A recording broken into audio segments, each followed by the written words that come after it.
lot to do there this morning as we get you up and get you going. 803-404-6100 is how you can be a part of the program as we also get you ready. Now, today is going to be interesting. I know Jen will give the weather report throughout the morning. I just in speaking with, there's no reason to cancel the game. I know that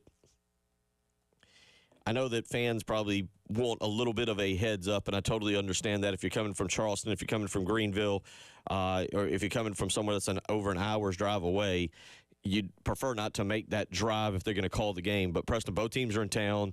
You're supposed to play the game, or whether you will play the game tomorrow at Segra Park. So if both teams are here, there's no reason to make a early decision, and I say early, unless the weather is all green. Like, just if you look at the radar and it's all green. But there's not a huge decision, but it's going to be hard to get this game in today. So this is going to be more than drizzle. Yes. It's going to be full-on rain. Unless something has changed overnight. You know how weather does change.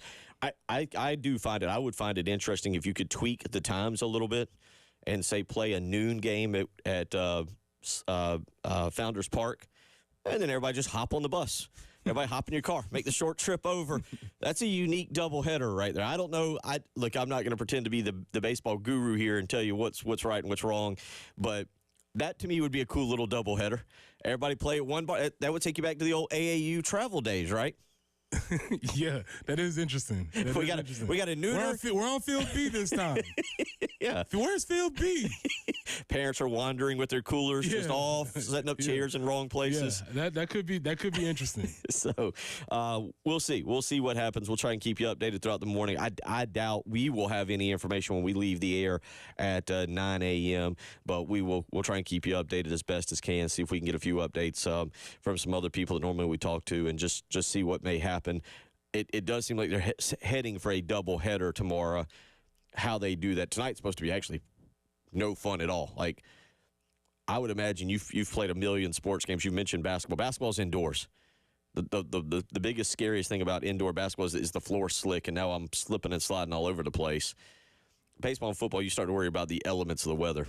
Yeah, and again, I think baseball is the one that where you're most susceptible to the weather. Obviously, you don't play in weather as much, but it's just the amount of standing and waiting that you do in miserable conditions is not fun. And also, it's not really indicative to finding out who is the better team in this game. In football, I'm more apt to say, listen, we both have the weather. This is how you have to play the game. But baseball, there's too many variables that bad weather, you don't want that to determine who actually wins the game. Yeah, there's a lot. There's already enough randomness in baseball anyway.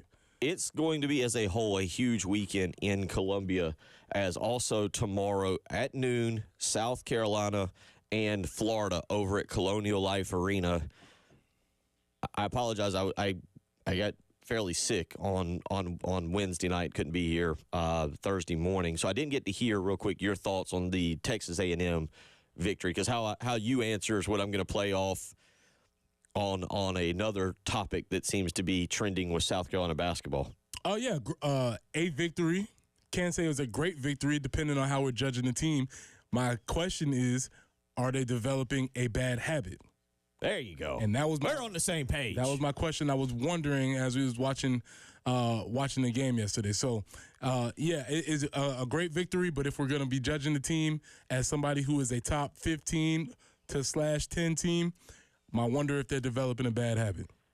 I don't think it's developing. You're either going to tell me it's developed and that this is now part of the stripes of the zebra, or that this is just I don't even know how else to phrase it, because I'm of the opinion, like, is this good? Is this bad? And I think what both of us are referring to is the fact that South Carolina has had a penchant for getting big leads and then allowing the other team back into it. And it's obviously it's cost them twice, Georgia and LSU.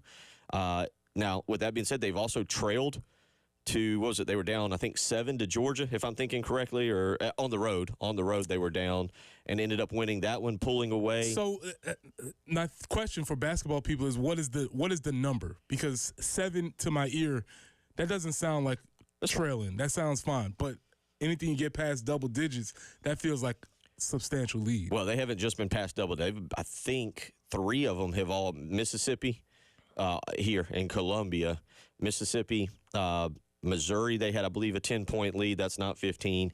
But then again, Texas A&M, and that really also doesn't count the blown LSU loss as well. There is a significant trend, and I don't know what to make of that other than, well, it's not good.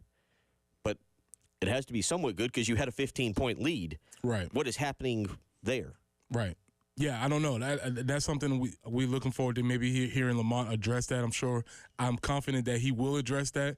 I don't know if he addressed that in the coaches calling show or if anybody brought that to his attention. I'm sure he knows, but anybody asked the question. But it is something worth discovering because as they're getting further into these games, they're going to need to be able to close out games, and that's part of the skill of not being able to let a team hang around if you have that big lead on them. Well, I think the question is, do they go into too much of a shutdown mode? Hey, we've got a big lead. We know we're really good at defense. Do we focus on defense and running clock, running possession for the final 12 minutes? And I don't know if I'm sure there's a game somewhere that you've played in where the other team, perfect example, the second Ohio State Bowl. Okay. Y'all are up, you're cruising. Looks like you're going to blow them out. Next thing you know, you need Daniel Weaver to kick his career long. You need Sheldon Brown to pull off the interception. Then you need Daniel Weaver to kick his career long. Like in that game, what was the mindset? Did everybody what about the third quarter? I believe midway through the third quarter, say, "What we do in Tampa tonight?" Y'all remember that bar we hit last year? Yeah, like.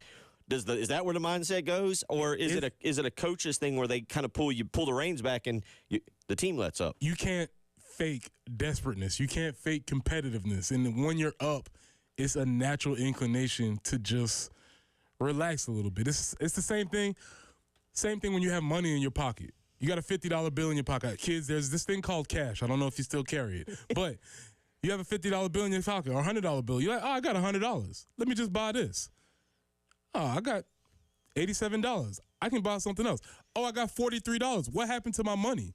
And it's the same sort of concept. You think you have more, and then all of a sudden you look in your pocket and you're like, oh, I started the day with $100, and now I have $17. Yeah, what happened to and what did I even buy? I don't even have anything to show for it. Same sort of concept. You have this huge lead. Okay, cool. They made a 3. All right, no problem. We made a stupid foul. Oh, they made another 2. Oh, wait a second. They're down 8. Now they got a run going. Oh, wait, it's 5 points and 1, 2 points. What's going on now? And then it's just tough to get back in that mode. So, yes, that is something that they're going to have to try and figure out. We'll talk about that as well as it pertains to the Florida-South Carolina game. Huge game tomorrow. 803-404-6100. Have you used cash this week? Yes or no? Just a quick survey. Have you used cash this week? You're not a cash user? It's not about me. I'm asking the crowd. But you seem surprised by that. That what? About anybody that uses cash. Yeah. So you don't use cash. It's not about what I do. I'm talking about the general population. But I'm asking because you seem blown. Like, yes, I've used a lot of cash this week. Maybe you're a dinosaur. Maybe the kids, I don't know. The kids look at you like the way they look at people who write checks. All right, yes or no. All you got to send in is yes or no. 803-404-6100. That's how you can weigh in. 803-404-6100. Look at Bill counting his money like an old man. Why don't you just use Apple Pay like the kids? Get with it. Honestly, don't have Apple Pay. There you go. Yeah. Really? The old fella. See? I don't let the AIs control my money. Don't judge the people that are writing checks while you're over there counting singles trying to find 53 cents out of the change jar. Copilot says yes. Let's see. Let's go. Yes. Let's see. Richard, that's all I have. They're blowing up. I'll get all these answers. Mm-hmm. Richard goes, I just want to know. That's all I use. Anonymous Texter said yes. And then we got a couple that say no. 803-404-6100. It's going to be a lively Friday. By the way, Chris Deering will join us Championship weekend down at the Florence Civic Center. I don't know if I want to go on my rant about why we're doing everything down in Florence, making the upper state come down as well, but we'll get onto that. We do love you, Florence. 100.5 down there in Florence. We do love you.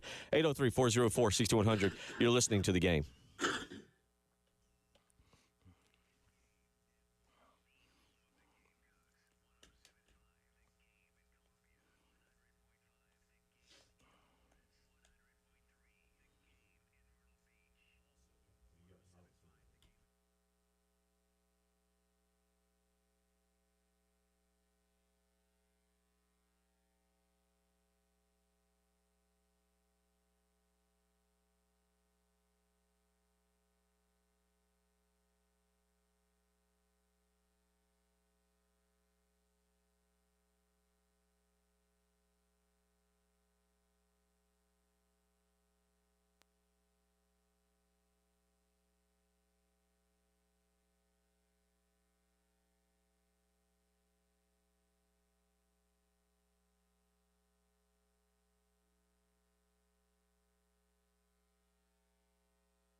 We don't really have any accidents to report right now, and don't mind me.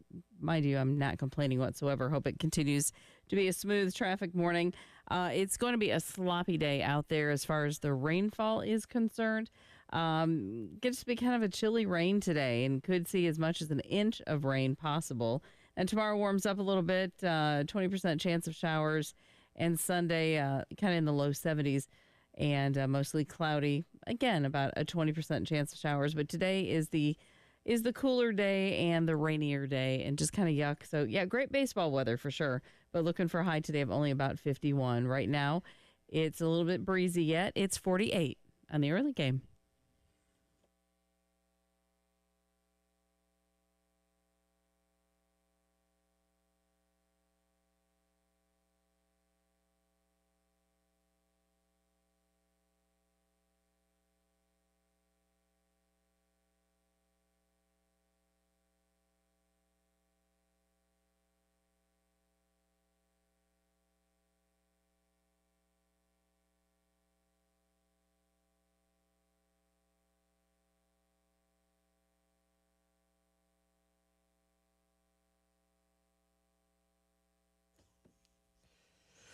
.621 on a Friday morning, first day of March. Hopefully you're getting up, getting going. As you've just heard Jen said, it's not going to be a particularly fantastic start to the month of March. We're going to have a kind of a nasty day around the Midlands, and so hard right now for us to judge what may transpire as it pertains to the baseball game tonight, 7 o'clock over at Founders Park. Normally we'd be getting all fired up and ready to go and tailgating. And, even though, yes, it's still about 13 hours away, give or take a few minutes here or there. But, nope, instead we'll be weather watching for most of the day. Is it in like a lion, out like a lamb? Is that for the month of March? Yes, ma'am. That is used that for. Is correct. Yeah. That is correct. So if it's kind of cruddy, then maybe by the end of the month, it'll be just lovely and into spring. That's how it's supposed to go. Mm-hmm, we'll see. We'll probably have, I'm assuming this is very amateurish, probably one more. Cold sweep or something. Yeah, I still can't complain because the other day back home in Illinois, they had a day it was 68 and the next day it was like 32. Okay, that's a pretty big swing. I mean, we had about a 20-degree swing, but you go more like 40. In one single day? In one single day. Oh, no. Oh, what are we doing? just smacked me. Nope. I'm just glancing, talk about amateur weather reporter here, just glancing. Today is the last day below about 65. There is one day next, not this coming Monday, not the 3rd, but the 10th. No, excuse me, the 11th. The 11th, there's one day below 65 the next 2 weeks, according to my weather app after today. So fight through. There's a lot of rain in the forecast over the next 2 weeks, though. But as we roll to the end of the regular season of the men's basketball season, as we roll toward the NCAA tournament and deeper into baseball season, get spring practice involved. It looks like we'll have a lot of warm days as I just look ahead. A lot of days in the 60s, mid 70s as well, but a lot of rain. 803-404-6100. I might have a theory on Preston right now here as to this. Preston put out a quick poll question. Do you use cash? Still. Yes or no? Yeah, still. Yeah, do you use cash? 803-404-6100. You can text on the Firehouse Subs text line. Yes or no? A lot of these. Nick from Gilbert, I'm a cash user. Douglas says no cash. Again, Richard says, yes, that's all I use. York, used cash. Always keep some. No. Then I've got a run of y'all who said not at all, no cash. One anonymous sixer said yes, and change too. Am I the only? We have stuff we probably need to get to, but am I the only one that now still will pay cash at a drive-through and figure out get the change out of my little change thing so I get even cash back and not change? Yeah, I don't know if you're the only one, but you're slowing the rest of us down. You'll survive. It's fast food. We're moving quickly. You're slowing everybody else down. Again, the same way that. Well, no, I don't. It doesn't really slow because as I leave the ordering station, ordering box, and they tell me, sir, you owe $9.15 or $9.18 or whatever, I'm not like waiting until I get there and be like, what do I owe again? Mm-hmm. Like I'm digging it out as I get there so that when the You're not window slowing people down. Yeah. Slowing everybody down. It's fine. It's cool. No, that's actually how is that slowing people No, That's no, what I you wanna said you're use. not slowing No, everybody not slowing down. people If down. that's what yeah. you want to do, it's cool. But But I will say I've learned the hard way. I'm one that's more. My husband gives me a hard time. He's like, "Oh, what do you have? Like a moth in there? Like in a wallet?" Because I am bad about carrying cash. But I've learned to try to keep some tucked someplace because I've gotten stuck in a parking garage a time or two. The one here, she's just harsh. Like she's like, "No, you could just park that car and there's an ATM right there. Get out, go." So there are still places that aren't just credit card only. So you do have to keep some cash stashed someplace, for sure. So that's my PSA for the morning. I feel like you might not use cash because your daughter is only 4 right now, and you haven't gotten to that point where you're somewhere and she wants to buy, or you're one of those people that I don't understand at all that runs a card for like $3. Like that drives me insane. But like especially when my kids were younger, now at 11 and 14, their purchase is a little bit more expensive. But we'd go into the gas station, and if I might just be picking up a water or something, they would want like a bag of chips, or matter of fact, there's a gas station right kind of down from my house. And because after school most days, like as a little treat, I'd go take my daughter. We called it the little store. And we would go in and she'd buy like an Oreo, one of those Oreo cake bars they had, or she'd buy some gummy worms or something. And I'd probably get more angry. It's one of my top 5 pet peeves, not for anybody else. I really don't care if you're doing it, but top 5 pet peeves of going in and having something under about $10 and having to swipe my card. fair. You still swiping? Wow, you're old. You're right. You're not Well, I'd swipe, use the chip. Whoa. I don't. Well, this guy is ancient. Look, Who swipes a card anymore, Right. Bill? You're not Now- tapping or inserting? What are Well- you doing? Now I'm curious. Out in ballpark, because it's been a while since I've been out of the ballparks. Are they still cash? Like, do you still have to have cash for Well, the see, canteen? that's the other thing. I think that's how I grew up too. Is going. You always said, "Hey, cash." Like, for yeah, the- if you would go get a corn dog or a hot. By the way, I do want to get into that hot dog And the thing boiled about peanuts. boiled peanuts. But look at the age of these 2 cards. We're not talking about new cards. That one actually, I think I used to try and unlock a door the other day because I got locked out of a door. It's now a little bent up. So these 2, the chips still work, but occasionally I'll get that. You got to swipe it, sir. Just checking. Just wondering. Yeah. Just wondering. Just wondering. Yeah. It's As you see the jury is split out there, and I'm just wondering. Just wondering. I understand it. 803-404-6100 is How old are you? That's the question. I'm sorry. I mean, do you use cash? That's the question. Because I'm older than both of you, but yet I'm not. I'm more of a card person, So it's not always by age. I will say. Do you think you think the younger generation? Yeah, you're right on. I will say you're right on that because I just never have even looked into the Apple Pay. Look, I do not like Venmo or what's the other one? PayPal. I prefer. I would rather me find you and just give you, even if I have to drive a little bit further or whatever, to give you the cash. Now, if you live out of state, I'm like, all right, I'm going to use this very questionable machine, very questionable app to send you money. But no, I don't It's even awful like convenient, man. I don't know. We used to pay my son's rent that way. in school. Yep, just Venmo. Yeah, I don't know. I like to physically see myself hand you. You want to, of course, these are a little bit different. I don't just write checks to, like, I got an HOA that only accepts checks, What a bunch of losers. and you have to mail it like. And mail. What? A Oh, I check stepped back with in a time. stamp Speaking of that, and an today's the envelope? first. Oh I'm glad my I brought God. that up. Whoa. Well, let me tell you, I went through check fraud once where like an identity theft type thing where somebody was writing electronic checks, and that's a whole other story that just makes my blood boil. He did go to jail. He did it to about 5 people, but it took a couple of years and an unhelpful bank.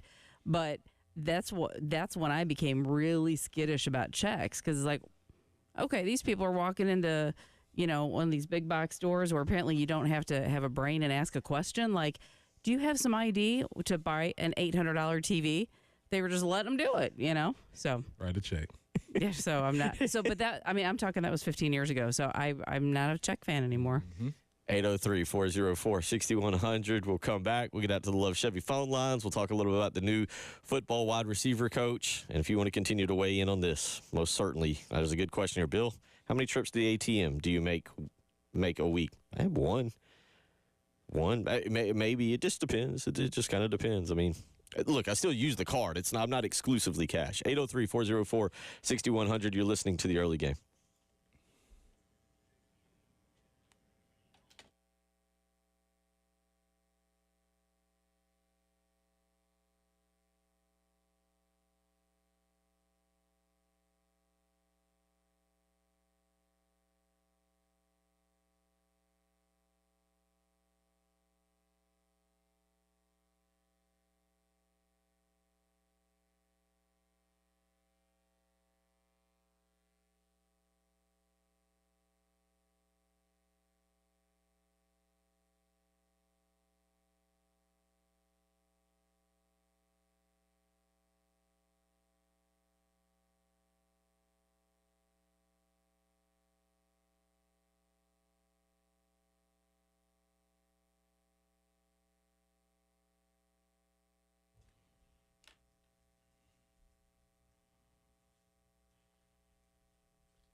And with regards to the traffic out there, it's moving along fairly well. We're not seeing any accidents right now and not encouraging any either.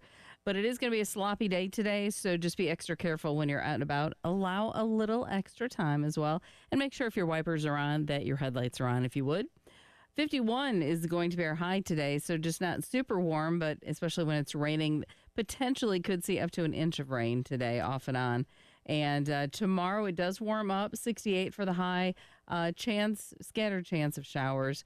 And then by Sunday, 72, maybe a shower or two possible, but we should see more sunshine than anything, and we'll welcome that. But it's kind of breezy and 48 right now on the early game.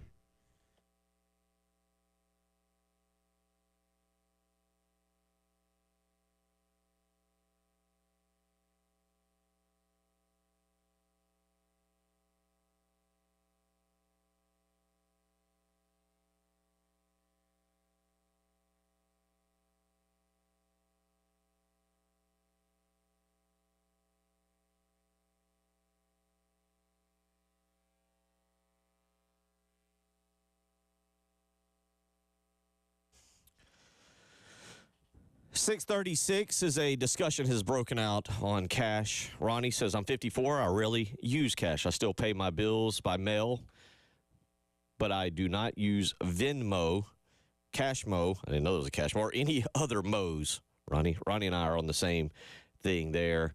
Another anonymous texter says, if no service fee, card all the way. You get points and then adds up to cash back, but still a cash for emergency.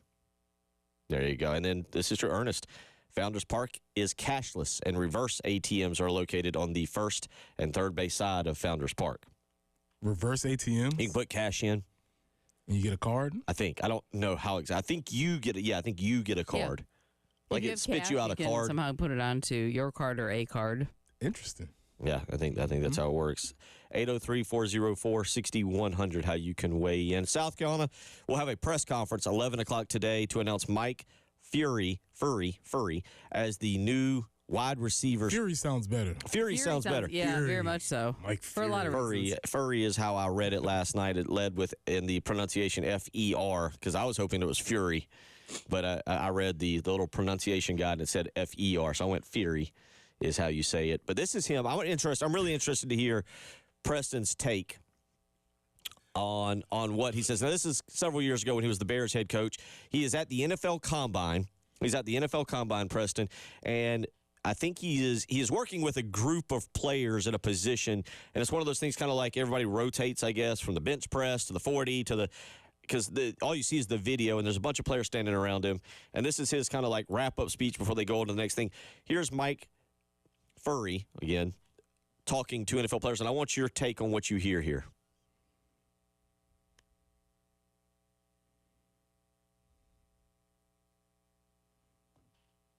Silence is not good for a coach.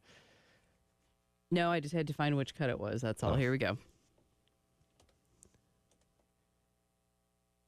Hey, when you go to your pro day, relax, guys. Just be yourself. All right? Go home, be yourself. Get ready, prepare. But listen, getting to the next level, you can take care of everything mentally when you get there, but you better be physically ready when you do get there. You understand me? Because if you have to get ready physically and mentally during OTAs and training camp, you're going to be behind. All right? You're not going to give yourself the best chance to succeed. Okay? When you get there, make sure you're ready physically. All right? You're going to have to be different than everybody you hang out with, too. All right? Everybody you go home with, and your friends at home, and all the family members and all your boys back home, they're not coming with you to camp. So you got to be different. You know what I'm saying? You got to make your priorities right. And when you're done and you get there, it'll be worth it. All right? It'll be worth it. Really. What do you take away from that? And that little short clip, just him about being prepared. Yeah, I mean, that seems pretty baseline idea. You have to have your physical stuff in components because once you get to camp, they're going to be throwing a million plays at you, and the playbook's going to be different, and you're in a new city. You have first time renting in a park. All these different things are be coming at you. And so the least thing you want to worry about is your physicality. That makes perfect sense. You hear that. Now, one thing about the new wide receiver coach is that he has recruited before. Everybody says, well, how's he going to recruit? How's he going to recruit? If you've coached in the general concept, I don't know if you agree with it or not. If you've coached in the NFL, you know what you're doing. You're a good coach. Do you buy into that? No, I do not at all. Because what is the requirement to coach? I don't know. I was actually watching a little bit of the Knicks Warriors game last night, thinking about coaching in the NBA too. Yeah, I don't buy into that. In fact, I would wonder. I don't know what the qualifications are for you to be in the NFL. It's great, but there's a lot of people in the NFL that are just there because they got there, and so Matt Nagy. which is his guy. So yeah, I know, right? So yeah, I don't know. Yeah, NFL experience. Yes, you were at the top because you were there. Does not mean you were great. Again, Mike Fury was his bit. I don't know if this. But I don't know anything about his NFL experience. His NFL experience is a player. He played for the Rams from 03 to 05, the Lions from 06 to 08, the Browns in 2009, and Washington in 2010. He was an off-season practice player, squad member only. He also at least signed with the Colts in preseason of 2000 when he entered the league, and then was cut at the end of that and went on to play for the Las Vegas Outlaws of the old XFL. That's his NFL background. Look, nothing. NFL career statistics, 221 catches, 2,298 yards receiving, and 7 touchdowns. Yeah, he was. I mean, if you make it to the NFL, especially with his story, he walked on at Ohio State, came from northern Iowa, I believe. So he has a tremendous story as far as if you make it to the NFL. There's a big difference. If you make it into the NFL as a player, you have passed some serious qualifications, i.e. the combine. That same thing doesn't qualify as far as coaches. So, yes, if you're playing in the NFL, you have surpassed certain physical qualifications, and then obviously he played more than a little bit. He played a lot in the NFL, so there is no question in that. And to follow up on what both of you just said, he joined the Bears as the wide receiver coach in 2018 because of his good buddy, his former New York Dragons XFL teammate, Matt Nagy. Mm-hmm. And following Nagy's firing after the 2021 season, Furry was not retained with the team, and he went back to being the head football coach at Limestone in 2022. He's had back-to-back 8-4 seasons. Also, your thoughts on, because I don't know if this is good, bad, or irrelevant, being another head coach. Now you on the offensive side, you've got Sean Elliott, who is a head coach. You've got Matt Nagy, but Mike Fury as a former head coach. How much does that just help with being able to implement or discuss things, just even though it was at Limestone, and he's also been the head coach at Kentucky Christian? What do you think about that? Yeah, I think head coaching experience is really important because you're able to see things from the big chair. You know decisions that have to be made that may be in sacrifice to a specific group or for the betterment of the team. A lot of times if you're a position coach, only thing you've ever been concerned with is your specific position. So you understand some of the pressures that are applied upon a head coach. So I definitely think that is a part of understanding when you're coming to fit into a system, you know that there are certain chains of command. And hopefully you respect those chains of command because you wanted those things to be respected when you were the head coach. 803-404-6100. Tim weighs in this morning. I don't use Cash App. I use cash in hand. There you go. Cash. There you go. Going straight to it. And cash. Anonymous texter says, I use a card, but I always have a little cash stash in the glove box. There you go. 803-404-6100. We'll come back. We'll get out to the Love Chevy phone lines. We'll wrap up hour number 1. We'll start hour 2 with, I don't know what is the right thought process at the NFL Combine when answering questions, but we'll get to that. You're listening to Preston Thorne, Bill Gunner, and Jen Jensen. It's the early game.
Last Friday, we were gearing up for the big Lexington-Somerville showdown at Florence Civic Center. Didn't quite work out in Preston Thorne's favor, and now because of that, he will be joining a 5K trot, the Cocky Trot, on April the 20th, 8 a.m. out at Williams-Brice Stadium. That'll be leading. It'll be a fun weekend as long as it's nice weather. I got to admit, if there's no AAU tournament, maybe I'll come join you. Just make it a 107.5 the game thing. Plus, after this week, by health, might be requesting that I do it. But yeah, we will. It was a tough break for you. Somerville put in a lot of effort, just could not get past Lexington. All good. Go Green Wave. So state championships get going tonight. Well, I shouldn't even say tonight. State championships get going this afternoon, 2 o'clock, the 2A girls. At 4 o'clock, that'll be followed by the 2A boys. 6 o'clock is the 5A girls, and 8 o'clock is the 5A boys. And that will feature the Lexington Wildcats. And a proud papa to talk about it real quick and also talk about cash. Rich weighing in this morning. Rich, how you feeling? Better is if, again, you would have dialed up some sunshine so we could take off early to Florence to play a little golf before the game tonight. Nevertheless, that's not going to be the case. I've enjoyed the cash versus card discussion this morning. I think it depends on the situation. I think we can all agree on that. There are certain times where you just need to see the money, right? Preston, let me ask a question of you, sir. Have you played a recent round of left, center, right? Ooh, I don't know this game. You don't know this game? No. Oh. Talking about the dice game? Yeah. Yes, dice. Yes, the dice game. Bill is he is a past winner, I believe, but there are some times that this game is dice game and you accumulate points. Oftentimes, people will exchange the points for dollar bills. Understood. And you exchange the dollar bills throughout a series of throwing dice and such. That's a time where you just need to see the money on the table. Very clear. I am clear on what you're speaking of, sir. Yes, I don't want to be Cash App, and I don't want to be Venmo'd. I want to walk away with the cash. Another shout out to a group of guys that I often get together about once a month. Some of them might be listening this morning. We have a little time of fellowship, and during the time of fellowship, we often play some cards.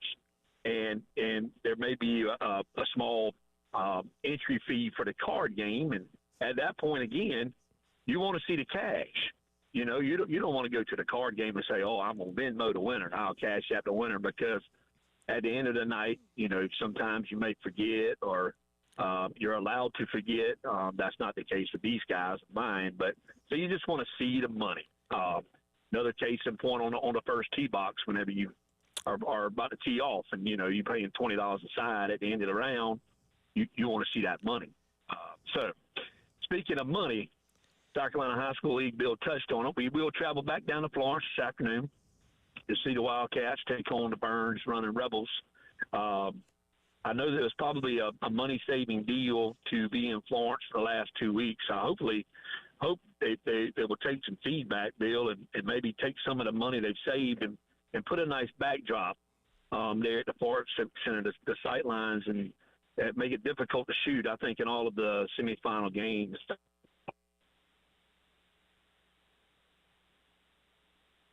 We still have him? Coach. Keep going. I'm sorry, you dropped out for a second. Yep. Sorry about that. The sight lines and the floor had some issues, I know, last week, but we're excited about tonight. Be a big send-off this afternoon for the Wildcats as they get ready to go down I-20 towards Florence. Scouting report for Burns. All five can shoot well. They play fundamental basketball. I believe Coach Fowler's good friends with your buddy Coach Harris. They're going to be fundamentally sound. But again, I think Lexington's length, their defensive prowess, and their scoring ability from the top three, and even their role players will make the difference tonight. Hopefully we'll be able to bring home another championship for the Lexington High School. Preston, look forward to seeing you in those running shoes in a couple of weeks, my man. I hope you're getting in some cardio. And getting in some pre-trot workouts. You guys have a great day. Let's go Wildcats. Thank you so much, Rich. Yeah. You know, and I think whether he has cash or whether he has a card, he's always rich. Wow. Very good. Very good. I'm here all day. There, yeah. till 9 a.m. At least till 9. Yeah, 9 a.m. Then you have to go to our Twitter account at Jen Jensen Morse to get that kind of insight. 803-404-6100. John weighing in says Bill isn't slowing anyone down at the drive-thrus because half the cashiers can't count cash. Can't count change.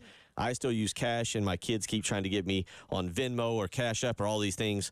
I ask them, can I send cash? Can we not try to do that juggling thing where we put the receipt and the cash on top of the receipt, and we're all, here's an idea. Oh my gosh, it should be the coins first and then the bills and the receipt.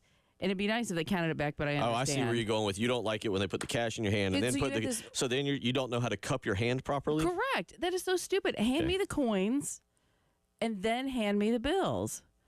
It's an extra step. I work fast food. I can be critical.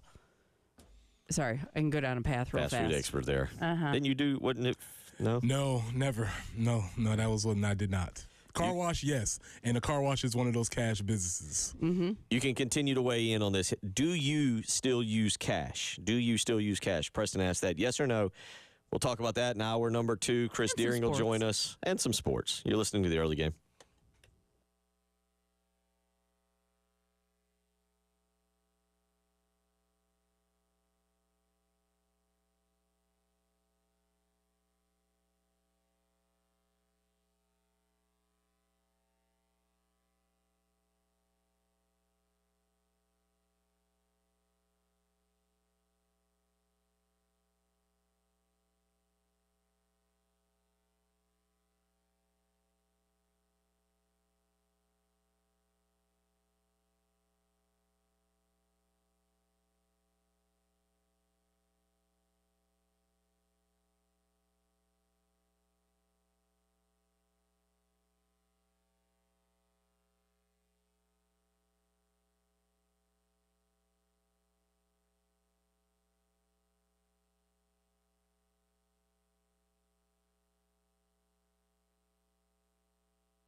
And let's take a look at your traffic conditions out there this morning, shall we? And it's okay. Things not looking too bad. We do have a report of a disabled vehicle, I-77 southbound at Fort Jackson Boulevard. So just be aware of that. But really no accidents to report, and that's good news. It is going to be sloppy today. There's potential for more accidents because of that. So just allow a little extra time, lights on if your wipers are on, all of that as we get through the rain. Could see as much as an inch of rain today, but it's going to be cooler too. It's just kind of nasty. 51 for the high. Mostly cloudy for your Saturday, 68, maybe a couple sprinkles here and there, and kind of the same for Sunday, high of 72. It's windy and 49 right now in the early game.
Seven a.m. as we get you up and running here on your Friday morning, the first day of March, as we have a truly great sports weekend ahead of us here with especially South Carolina sports, and we'll talk more about it in a few minutes. Also, the state championship basketball games taking place down in Florence. You've got tentatively starting tonight, South Carolina and Clemson in a 3-game baseball series. We'll continue to try and monitor this morning, obviously, as we hit the 7 o'clock hour. Only so much information we can get. Again, the first pitch tonight, Preston, scheduled for 7 o'clock over at Founders Park. But it's going to be later in the day before we find out, before the coaches make a decision on whether they play tonight.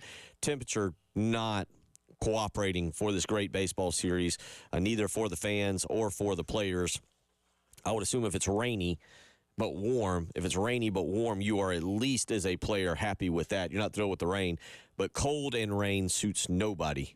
Nobody's happy with cold and rain. So, yeah, that's going to have to be but rain is the predominant thing because that affects the game more than anything else, and it's obviously difficult or next to impossible to play a baseball game in a driving rain. Yeah, I'm using my weather.com app that I have here, and I mean, as of 3 o'clock today, it's 100% chance of rain and 47 degrees. That's miserable. At 5 o'clock, good news, it's gone down 5%. 95% chance of rain and 47 degrees, and at 7 o'clock, 88% chance of rain and 49 degrees. So you hear those numbers, and that's just starting at 3 o'clock. It's also expected to really start raining here around 10 a.m. this morning. So the anticipation, Preston, is they're going to have to come up with a strategy for playing a doubleheader tomorrow, whether they want to do that at Segra. I don't. The ticket situation makes it a little funny there as to how you can move that. Also, technically speaking, tonight's game is on the SEC Network Plus. Saturday's game is scheduled for ACC Network Plus. These are streaming, obviously, and Sunday's game, ACC Network Plus. So I don't know if since they're streaming and they're not like specialized television times, that you're messing up. Again, you're not like messing up windows here. I don't know if you could say tomorrow's game is scheduled for 4 o'clock. I don't know if you could schedule tonight's matchup for tomorrow at noon at Founders Park, and then maybe just to be a little on the safe side, schedule the afternoon game for 6 o'clock tomorrow night, make it a kind of a nighttime affair over at Segra. Yeah, that's for the logistics people. That ain't my deal. If they play, I'll be listening. I'll be watching. Hopefully we'll figure this out, and we'll keep the rain or away, and they'll be able to get these games in, because this is the most important series. I mean, obviously we're biased towards it, but I do think it is one of the premier series in college baseball, and it's something that sort of kicks the season off for the team. You know, when you get off this with this season, you get a feeling for how the team's going to go based on this season. And it's really cool that there's such high stakes earlier in the year. Both teams have only one loss at this point. So we're kind of coming into this game, feeling each other out throughout the season. Both fan bases, I think, are anticipatory of wanting to see what their teams are really offering this year. Pitching matchup for tonight or for the first game whenever it occurs. Eli Jones for the Gamecocks, 1-0 on the season with a 1.00 ERA, 9 innings pitched, has not walked a batter yet, 8 strikeouts. Billy Barlow, right-handed sophomore pitcher, will get the start for Clemson, 1-1 on the season, 6.43 ERA, 7 innings pitched, struck out 3, walked 2.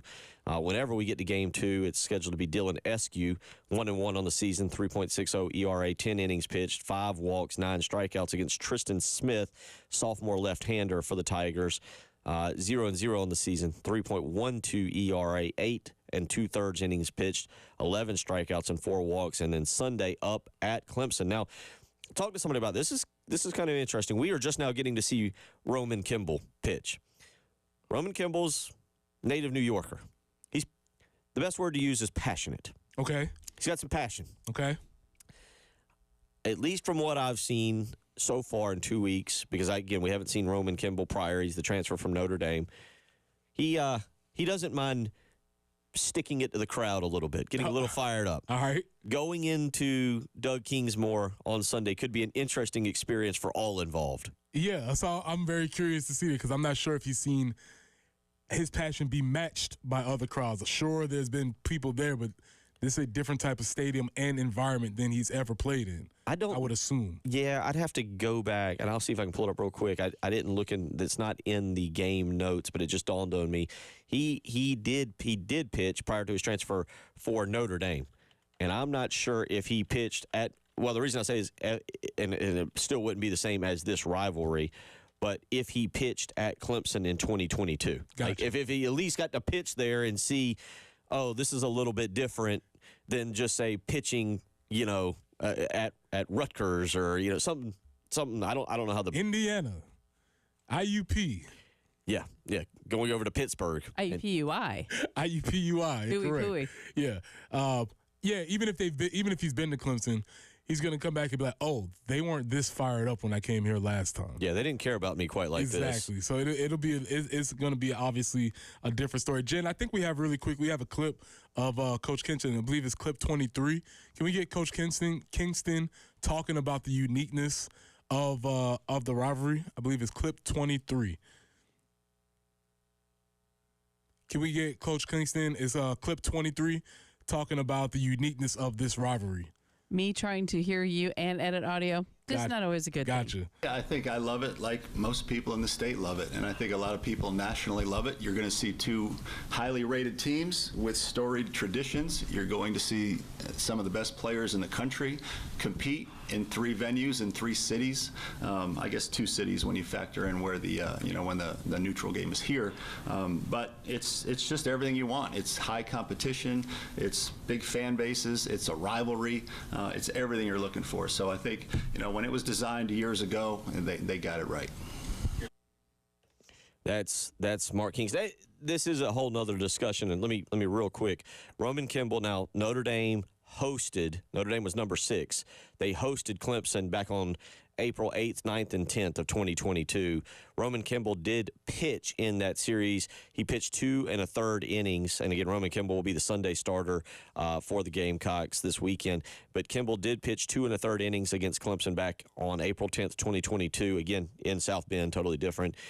4 hits, 3 runs, struck out 3, faced 11 batters, and threw 46 pitches.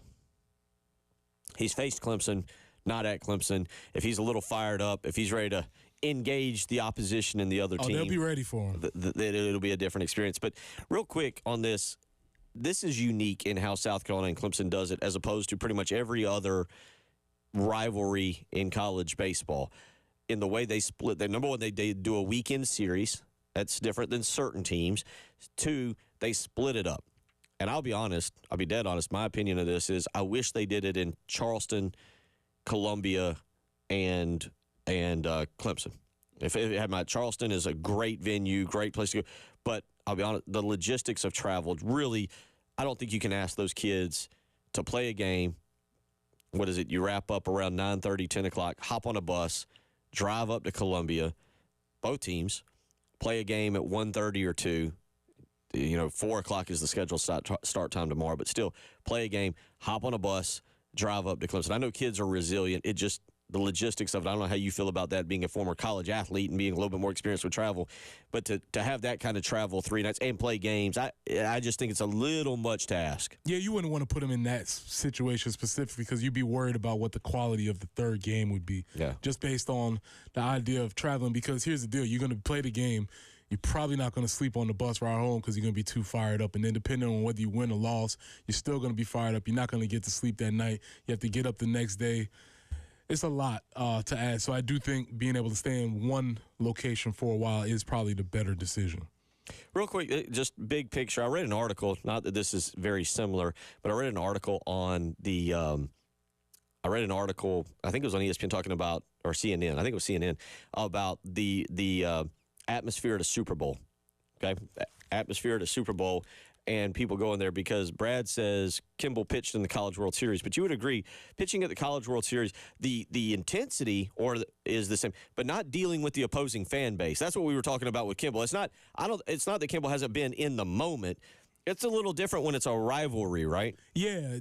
Obviously, the stakes are tremendously high in the College World Series. We get that. But there are neutrals. There are people who are there just for the show, people who are very much encouraging. Not sure how many people are at the College World. Here's the difference. At the College World Series, if another team is there, they are there cheering for their team. They're not necessarily cheering against you. So they're cheering for their team. They want their team to do well. They don't really know you. They don't really care about you unless it's one of those unique times when we played Clemson. This time, they are cheering for your downfall. They want you to catch the yips. They want you to throw the ball off the back. They want you to embarrass yourself. They have no love for you. In fact, they would probably rather that happen than their team even winning. They're cheering against you, and that's the big difference. College World Series, cheering for their team. Rivalry game, they are cheering for your failure. So, yeah, that's what we don't mean the intensity of the moment. Yeah. He's been there. Kimball's a good pitcher. He's been there, but it's a little bit different. You're right. When 75, 80% of the crowd is focused entirely on you and failing, and not where at the College World Series. What do you look like in your uniform? You have a bad haircut. Your cleats are dirty. They're finding something that they don't like about you. At the College World Series, it's like, yay, we're happy, our team made it. Not the same feeling that when you're going into a rivalries part. 803-404-6100 is how you can weigh in this morning. We'll get into some other topics here, but coming up next, Chris Deering, high school highlights of the week. Both of us, state champions. Good job. All right, so yes, we understand what it's like to be in that situation. We'll talk a little high school basketball state championships this weekend with Chris Deering as the high school highlights of the week when we return.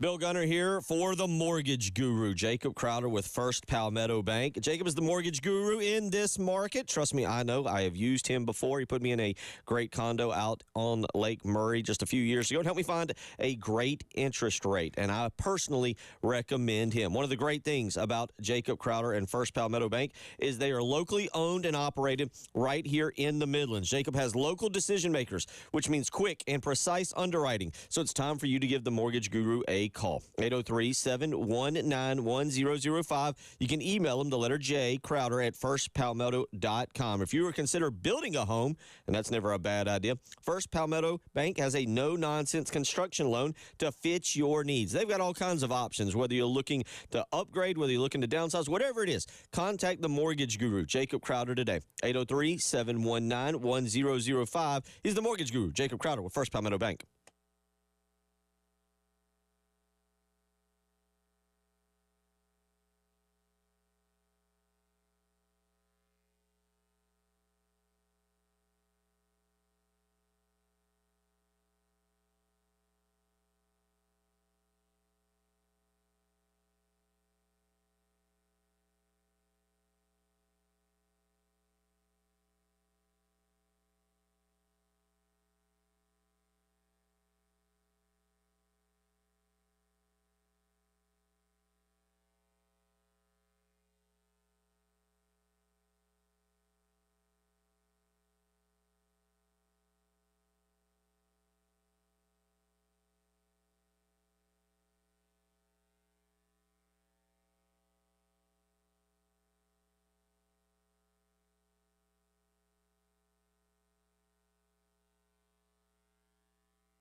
Well, it appears we have a traffic light that is malfunctioning Emmanuel Church Road at Platte Springs Road. So approach that intersection with caution again. Emmanuel Church at Platte Springs Road.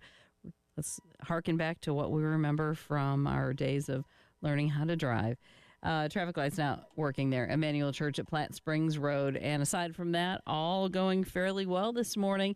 But we are going to have off and on rain today and potentially up to an inch of rain. And it's just going to be chilly. It's going to be 51.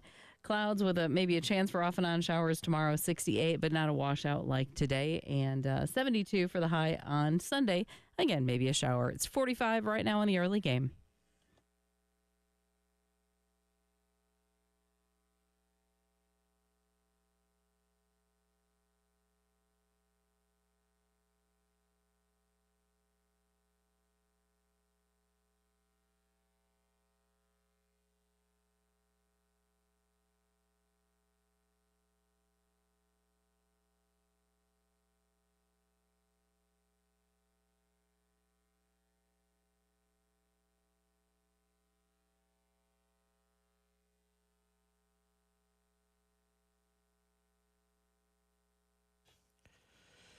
$7:18 on a championship weekend, and this one is in the basketball portion of the season as we get you ready to head down to Florence. If you want to go down tonight, again, is not tonight, but this afternoon, 2 o'clock, the 2A girls.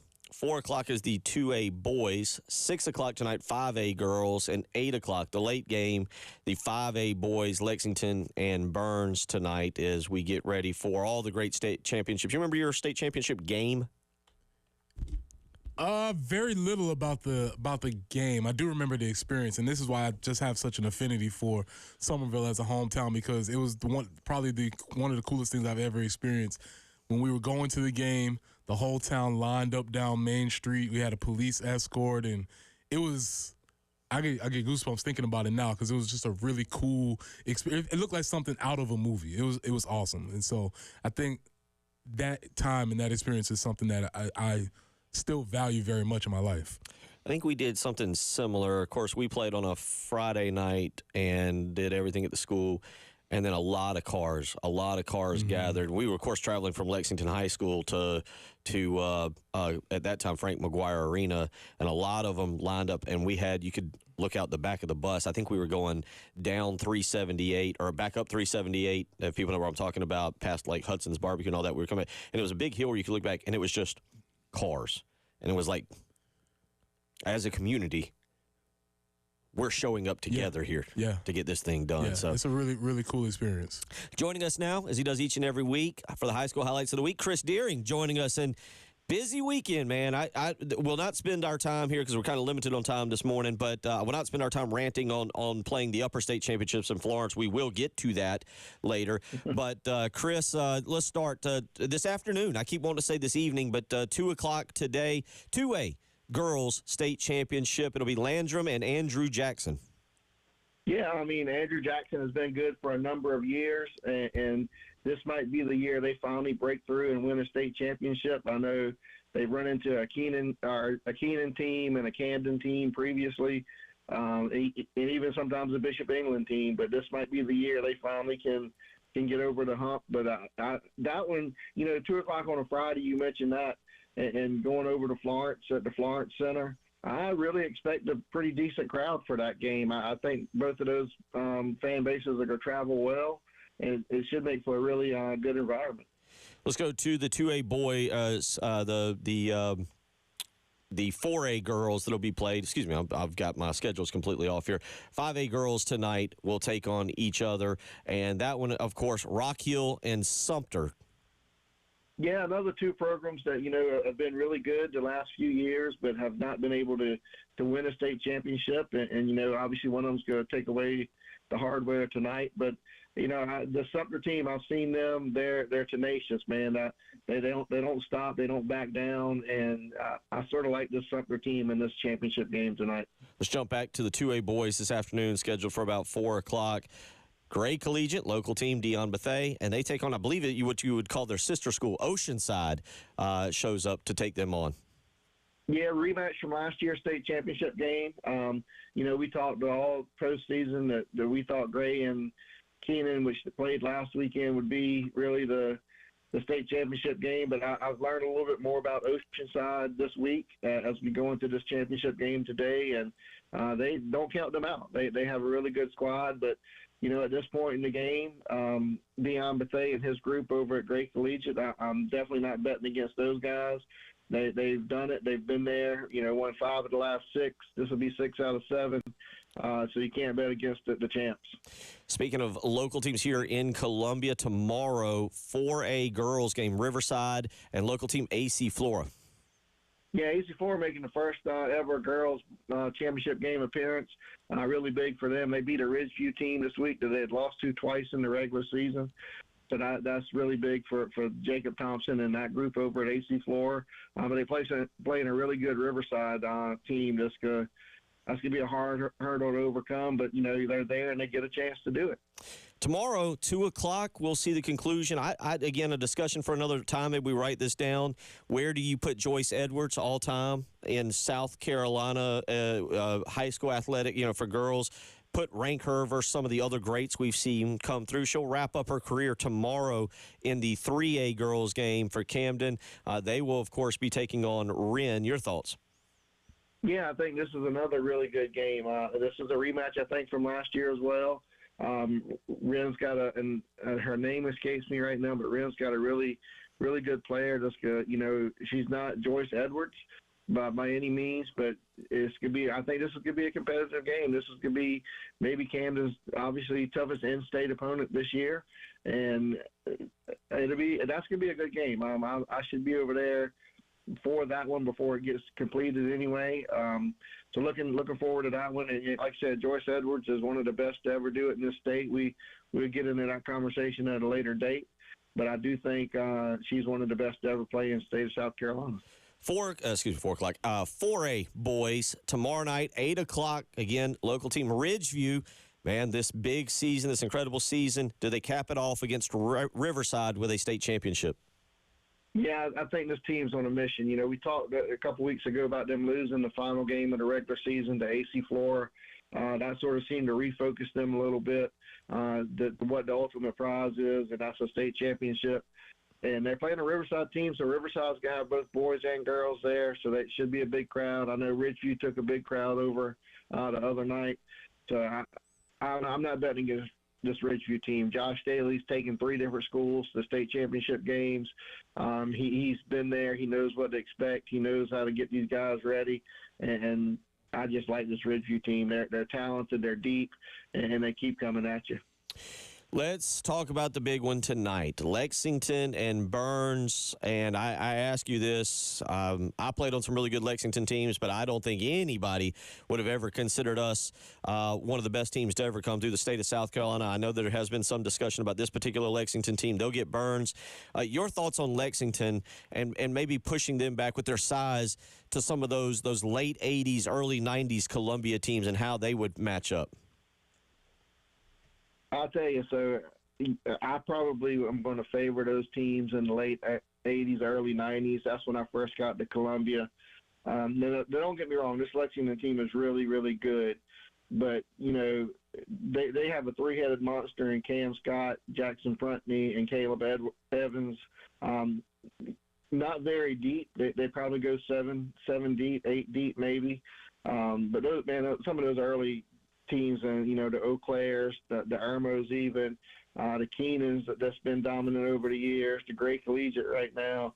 Man, those are some really good teams that you're comparing them to, and that's hard to do against different eras, I think.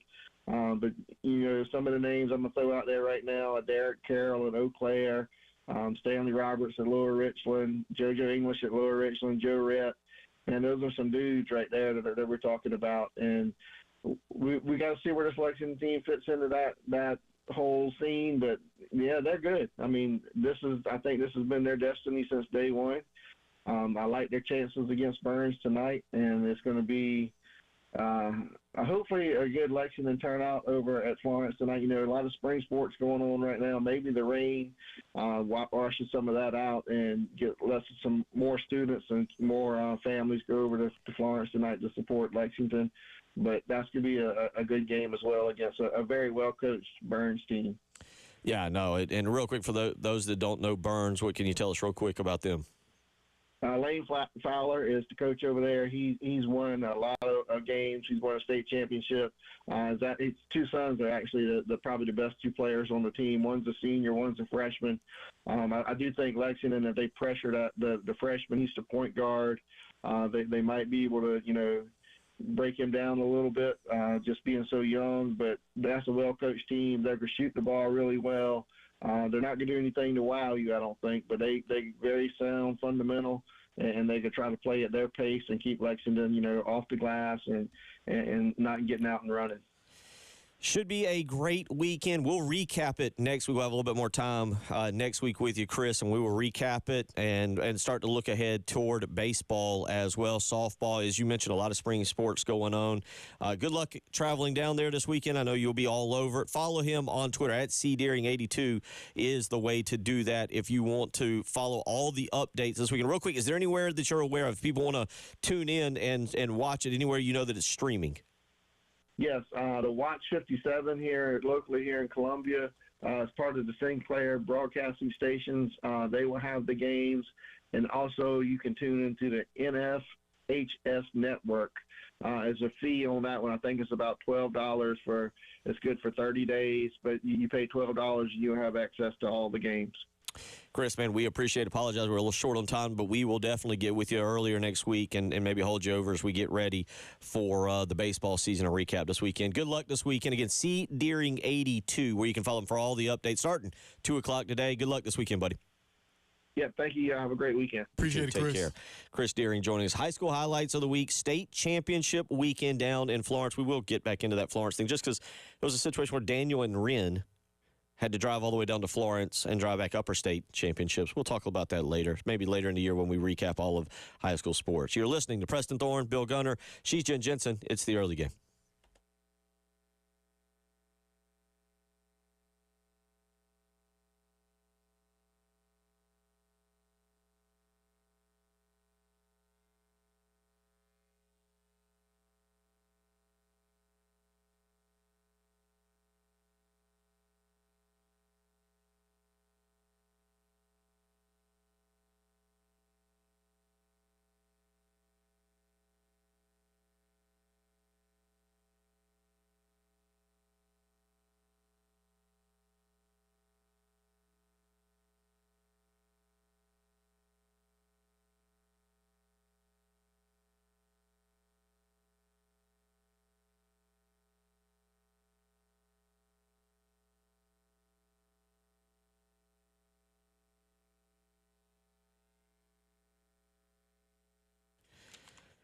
All right, we got a busy weekend taking place. Let me give you the rundown real quick. At least as of now, 6:45 tonight, we'll have the pregame right here at 107.5 The Game, 100.3 The Game. We'll have the pregame for the South Carolina Clemson baseball game. Again, that's tentative, so continue to stay tuned throughout the day.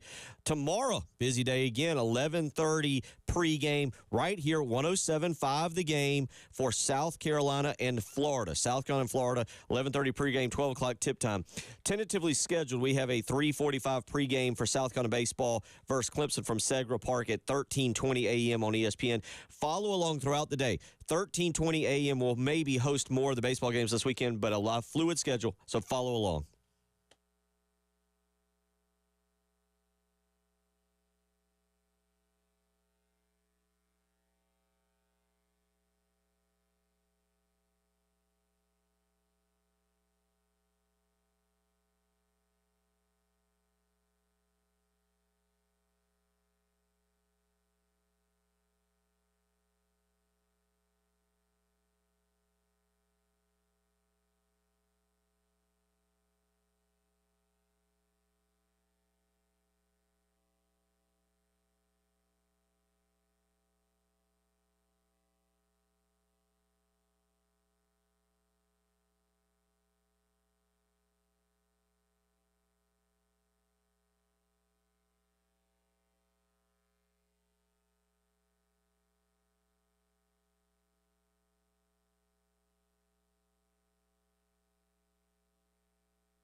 Again, good luck to all those going down to compete in Florence for the state championships this weekend in basketball. Should be a fun weekend. Again, Preston won a state championship. Those memories are absolutely phenomenal, and I still have my state championship ring. I'm sure you've got yours somewhere. Yeah, I'm even more proud because I've coached the state championship also. Oh, so wow. I have two. So I'm probably even more proud of the one that I was part of as a coach. That was really cool. Yeah. So Shout out to Blythewood.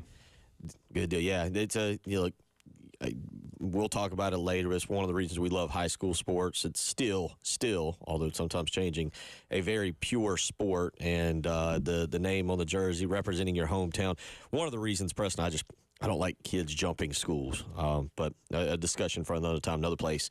You have got something you are very excited to get into and debate a little bit. I don't know if it's a debate because the university, obviously we know yesterday that there was a new wide receiver coach signed. How do we land upon the announcement of the name? Fury? I read it last night. Fear. Is it? Oh, now I got to go back. Now I'm all kind All I'm wondering is if maybe he comes into the room and is like, oh, is this Coach Furry today or is this Coach Fury today? You know, like I like that. Yeah. He has alternate personalities. He's like, oh, it's Coach Furry today, and he's happy go lucky, and then the next day he's like, oh, Coach Fury. I wonder, but the board made a very distinct statement, and I think they were following the sage advice from our former president, Mr. George W., where he said wisely,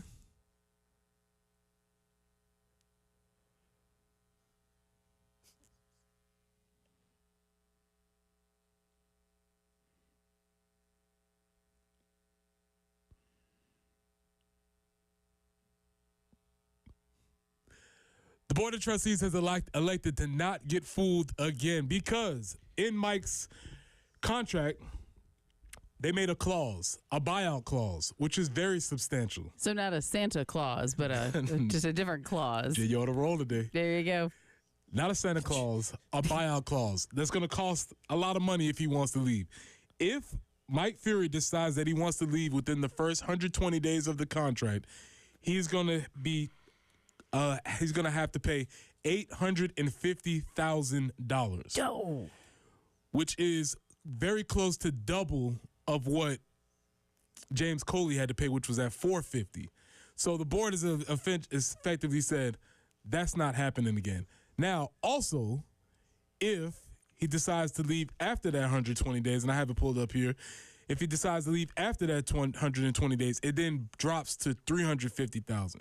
So if he decides to leave before June 30th, which is the 120-day mark, he will have to owe the school $850,000. So the school is essentially saying, this has already happened to us.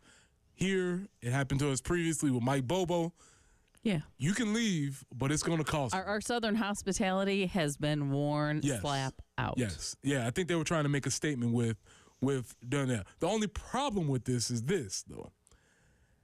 Mike is not leaving. That's okay. And I'm going to get to that. Go ahead. Mike is because there's a reason this happened. And this is setting a precedent. You're right. He's not going anywhere. Mike. This is going to shout out to everybody from Gaffney and Limestone. Appreciate your love and respect. But Mike's not going back. He's made it. The options that he has are not the same as the options that James Coley had. Yeah. So you're right. This is setting a precedent. I mean, I'm not picking on Coach Furry. Again, now I'm second guessing my what I read earlier with pronunciation, and now I'm trying desperately to find out. But no offense to him, but you feel like, I mean, he jumped. I don't know what the crazy jump is in terms of being a coach. I would assume being the head football coach at Limestone to be hired as the Chicago Bears wide receiver coach is a drastic jump. Yeah. Like, I would assume that's one of the bigger jumps you're going to see. And I say that because one of his roommates was Matt Nagy, who was then the coach of the Chicago, who was hired. Matt Nagy got hired as the Bears coach and then said, I'm going to bring this guy, whether you want to say my friend or my guy with great knowledge, onto the Bears. And then as soon as Matt Nagy got fired, he was not retained. And you're right, because that's the biggest job that he has had. He also did coach wide receivers at Marshall from 23 to 2015. So not a bad, look, that's nice job. But you're right. You're not worried about in the next year or so somebody coming in and stealing him. This is South Carolina now taking a stand and setting a precedent. And basically because let's just hypothetically say they hire, let's just say Dow Loggins left this year to go be a hypothetical, people, please don't freak out. But left to go back. He has a great year. Lenore Sellers does all these great things. And Dow Loggins goes to the NFL to be an NFL coordinator. Okay, let's just use that example. And you go hire, I don't know, an up-and-coming offensive coordinator that everybody is after. And you put a big buyout on him. And he says, well, wait a minute. No, you're not going to do that to me. You say, no, we did it to this guy too. You're not the abnormality. We've already done it to a guy who probably wasn't leaving. This is our new standard of contracts. And it is probably what colleges need to do if you want to hold on to your assistants. You've got to make the buyout so obscene for an assistant that everybody's like, nah, it's not even a good idea. Well, the detail in this contract is that it's the high level is after 120 days. So they're giving you this idea. You can leave after a year, especially if you sign a multi-year contract, and that's expected. But what they're trying to prevent is another Coley situation. Right. Or as if they had with earlier with Mike Bobo and his offensive line coach, I forget his name.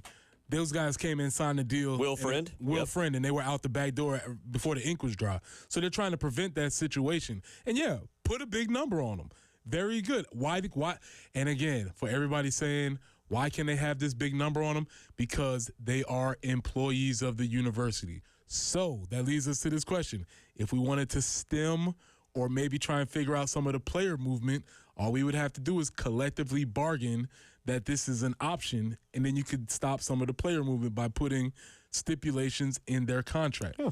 We don't have that ability to do right now because nobody wants to face the idea of this of collective bargaining for the athletes. So yeah, I think this is a great idea because if you want to be here, if you want to stay. If you want to go, you can leave, but just give us our money back plus double because we've already not only did we invest time, but we invested money, and now we've invested opportunity costs because while you were here, you were taking up somebody else's position. Exactly. So we've lost a lot of lost time. Exactly. Well, and the other thing about that is contracts are not standard. You can adjust contracts. Like if somebody came to you and says, "Oh, you know what? I tell you what, I want to go. I think I want to go here." You can adjust and say, "All right, hypothetically, if Georgia wants you, we'll lower your buyout for that one school." Then that way, boy, if Georgia had opening, our guy's gone, man. But we're gonna still make Georgia pay, but you can lower it for that. That's what I'm saying. Contracts, you can negotiate a contract and change the language. You want to go to the NFL if you're a head coach, and you think you want to go to Dow Loggins or offensive coordinator, and you think they have an eye on the NFL, we'll lower it for you. But now we know you're looking for that, and you can alternate. You can change you can put alterations on the contract as to what you wanted. Yeah, let's use up some of these agents and lawyers' billable hours. Make them work. We can put some stipulations in a contract where everybody can feel as if we both have a vested interest in this thing moving forward. Obviously, James Coley never had a vested interest in this. Like I said, it's just kind of tough because Mike's like, "Hey, man, I'm not going anywhere. I've made it." 803-404-6100. It's the early game.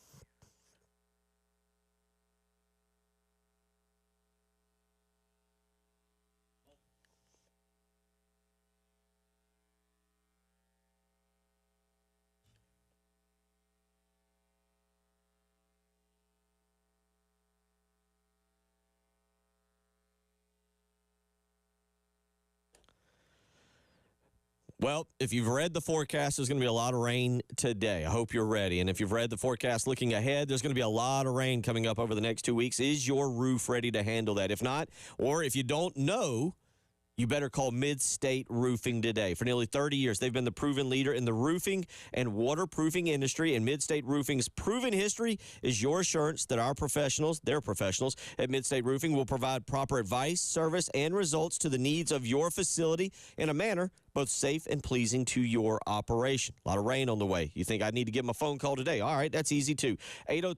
803-356-1919. 24 hours a day, 7 days a week. You'll speak with an on-call technician. 803-356-1919. Call them right now. You'll speak with someone. You don't have to worry about being put on hold or leaving a message. Midstate Roofing will get you in a maintenance contract today. 803-356-1919 or visit them on the web, midstateroofing.com. If you've got a leak, let Midstate Roofing take a peek.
$7:49 as we roll along. I think we did get confirmation, although we got it from Reggie Anderson. Oh, he's a smart guy. Is he? Good guy. Relatively good guy. Semi-good guy. I mean, he's the two-time Corley Pool Solutions Checker Flag Challenge winner. So. Yeah, still a lot of questions regarding that. I think he's a fine young man. Mm-hmm. Good, upstanding citizen. Great sportscaster. He fits in well with this show, let's just say that. No, he's talented. No. I've gone and done work with him. Alyssa Lang has had to work with him. People have been punished by Reggie Anderson in the past, but Mike Furry. But we'll continue at 11 o'clock today, and we'll talk about that. Yeah, no, I'm with you. That buyout is South Carolina now putting a precedent on this, because this has happened 3 times now. 3 at least that I'm aware. 3 in the Shane Beamer era with Bobo, Will Friend, Tracy Rocker too. Actually, oh yeah, I forgot about him. Tracy Rocker 4. I knew there was a 4th somewhere, but forgot about Tracy. But yeah. So I mean, like you said, Mike Furry is not. We assume. Yeah, I mean they're setting a precedent, but it's also kind of like standing up to somebody that, they're not gonna fight back. You know what I'm saying? Like, okay. We're tough. And I big. don't like this. We're big and bad now. It's like, man, you probably should have done that with somebody who had some leverage. But Yeah. shout out to them. Let's see how it goes. 803-404-6100. Let's get out to the Love Chevy phone lines. JD wants to weigh in on Coach Furry. Coach, JD, how you doing this morning? Sorry, he's hung up. Oh, he hung was up, just right? having a conversation with him. Not his fault. Okay, sorry. I didn't know you were going to him, so. Oh, he was just apologize. holding up. That's no problem. All right. Yep, he was hanging up there. 803-404-6100. We'll get into some other stuff. Preston's got a incredible interview from the NFL Draft Combine that makes me wonder if being honest is being too honest sometimes. We'll get into that the next hour because I'm dying to get to that. But one other piece of couple baseball related pieces of news coming out.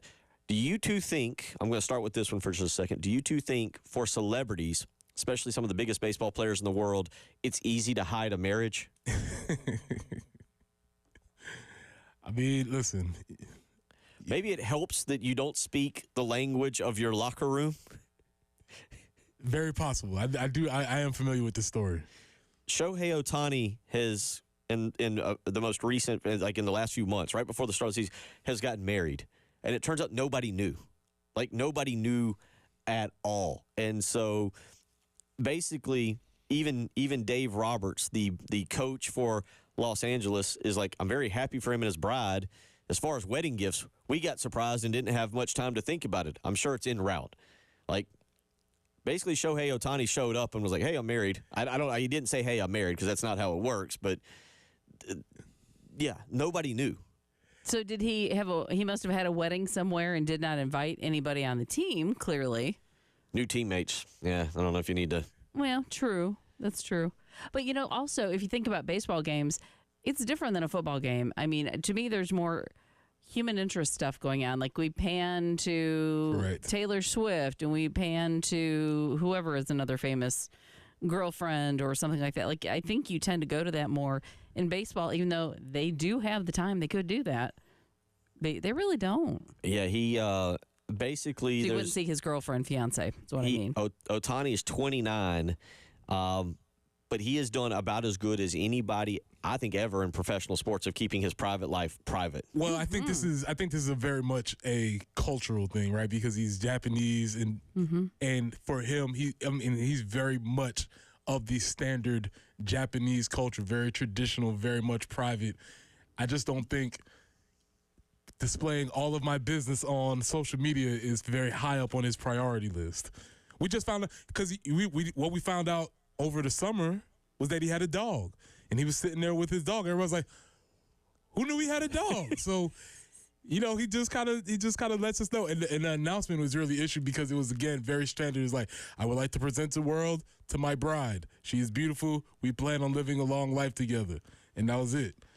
And he even said in an interview, I don't really feel comfortable talking about when I got married. This isn't even about her. It's just, I don't really feel comfortable talking about when I got married. I think it's just very much culturally Japanese. He's like, and I'm not doing this. Yeah. No, and it could be, and he's not saying, and she has an Instagram page where she is selling this and Right. this and this, Right. It seems like it's a little more quiet. Yes.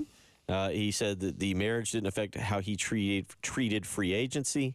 And he went on to say, she has a great understanding of my profession, and she's willing to be wherever I wanted to play. And ultimately, it was my decision. He was making sure that was. But yes, that's professionals.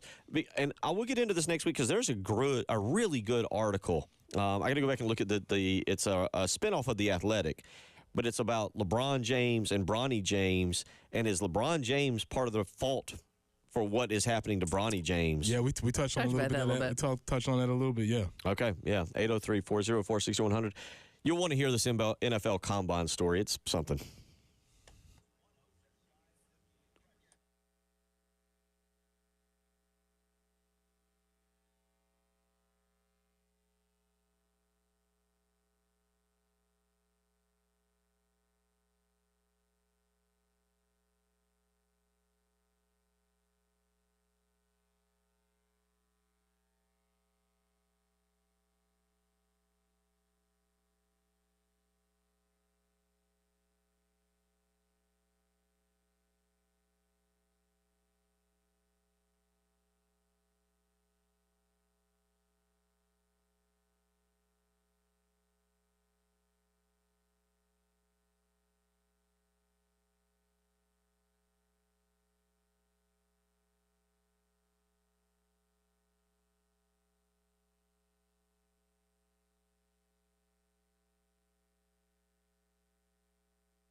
Out on the highways throughout the Midlands this morning, we are seeing a few accidents. Cox Ferry at Sherwood Drive. Also, it appears there's an accident. Fairmont Drive at Mayburn Road.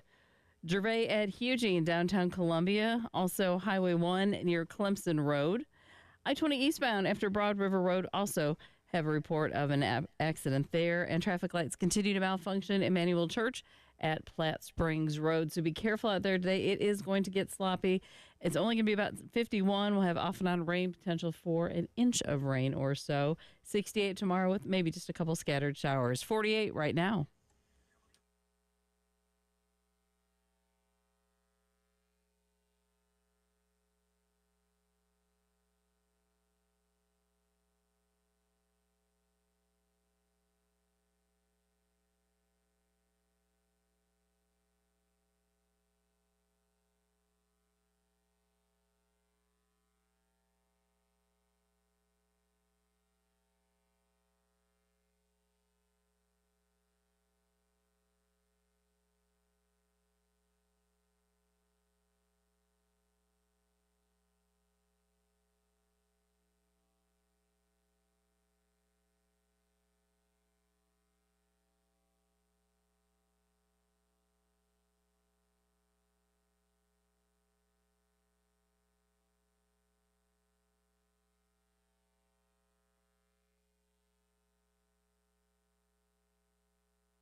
Eight zero 803-404-6100, final hour of the week. Welcome to March. As we get you ready for a fun weekend, Will asks any update on the baseball game today. I have reached out to a few people just to see. There is not at this point in time. I don't know when you're rescheduling a game. I don't know if this matters. Jason Wade, when you're rescheduling, you're having to cram everything in, right?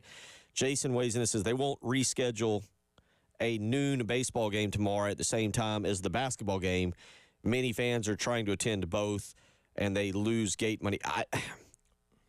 Jason, I agree with you in the grand scheme of things, but also this isn't your ordinary situation. They're not going to play a 9 a.m. South Carolina Clemson baseball game so that you can then get to the basketball game so that then you can go over to Segra Park for the 4 o'clock the game.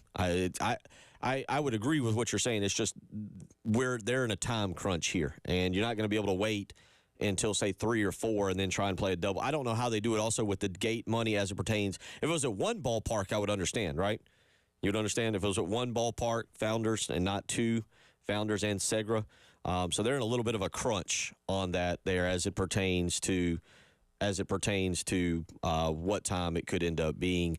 But I think because of how things are kind of playing out and what times they have to use, what the schedule has to be, I don't know if they will schedule a 9 a.m. baseball game followed by a noon basketball game followed by a 4 o'clock baseball game.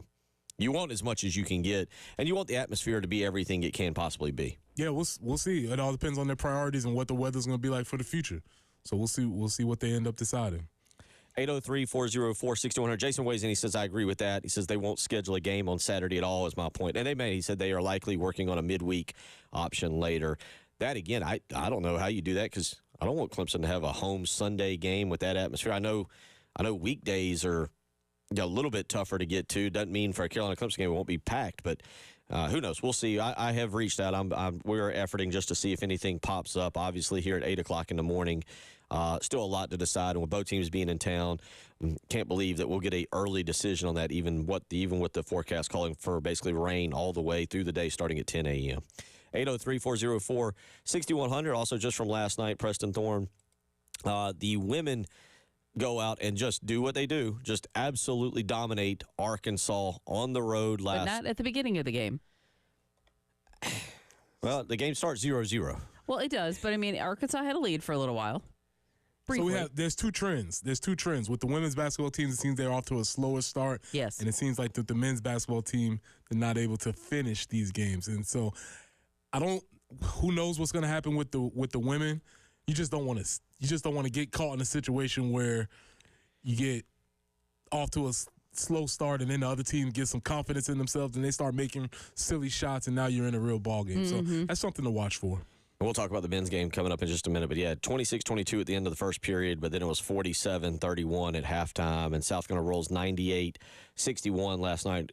Camila Cardoso makes a return, just 16 minutes of action, 5 of 8 from the field, grabs just 3 rebounds, scores 11 points. It was Ashlyn Watkins who – we haven't talked enough about Ashlyn Watkins, but she has basically said, that's it. I'm not waiting my turn anymore. It is my time. 21 points last night, 9 of 12 shooting, 11 rebounds last night. You knew she was good. This isn't a matter of, oh, is she good or not? Ashlyn Watkins was one of the top 10 players in the country, I believe, on ESPN Hoop Girls. And there's a bit of a way that she's now making this her team. Like, she's the star. Well, because she's bringing a presence to she's bringing a presence. Her first presence was supposed to be she was going to be a defensive stopper. Ashlyn Watkins, that was going to be her deal. But now all of a sudden we're starting to add these points to this. She's starting to add a little bit of a mid-range, and she's starting to be able to score away from the basket. And if that continues to happen, now a lot of teams have serious issues because to stop between her, Chloe, and Camilla, that's a very difficult front court to be able to stop. No, you're exactly right. Last night, Chloe Kitts plays. And by the way, this is the other crazy thing about this team. Chloe Kitts played just 18 minutes last night. Ashlyn Watkins played 21. They played a lot of players last night, and they're all in about the same range. You did have Tahina Paupau play 27 minutes essentially, and you had Samiko Walker come off the bench for only 8. But everybody else played between 17 and basically 25 minutes last night. This is Dawn Lake saying, all right, we're going to go out. We're going to get you your run, get you that nice little sweat, but we're getting ready for the postseason right now because you don't see anybody play. Again, Tina Paupau, 26 minutes, 58 seconds last night, was the leader in minutes played. And there was 5 girls that played 20 minutes, and then that's followed up with 19 minutes, 18 minutes, 17 minutes, and 15 minutes played by the others, Preston. Well, that's one of the people's arguments, and if you get into women's basketball Twitter, which can be pretty vicious. Oh, boy. One of the arguments is that when you see some statistics for some other players across the country, they may be benefiting from playing more minutes than the women that play for Dawn. There's just conversations that are being That's had. true. And I think there's some valid arguments to that. I'm not going to go down a rabbit hole of women's basketball right now because there's a particular player who declared for the WNBA draft yesterday. Oh, yeah, we need to get to that later, not okay. today. Yeah. All right, yeah, because I've had about enough of her at this point. Right? There'll be plenty. I've had enough. Yes. Like, you heard it here first. You heard it here first, but we'll get to that another time. Okay. But, I mean, speaking of women's basketball, we have a really quick clip of that. We have to get this one in. Yep. NFL analyst Dan Orlowski makes a discovery. Jen, can we hear his discovery?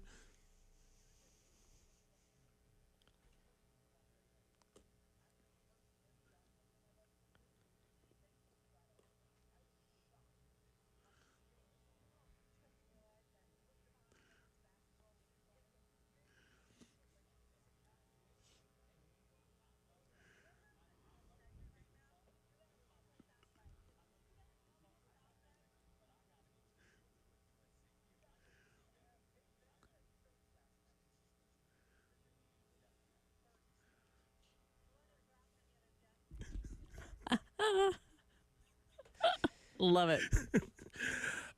Apparently, Dan has just discovered that there's women's basketball. Dan says really odd. This is a very odd guy. Yeah, well, yes. But here's the biggest issue with this. Dan Orlowski attended college where? UConn. In the prime of UConn, by the way. From 2000 to 2004. They won 4 national championships during the time that he was there. Dan, have you ever heard of Diana Taurasi?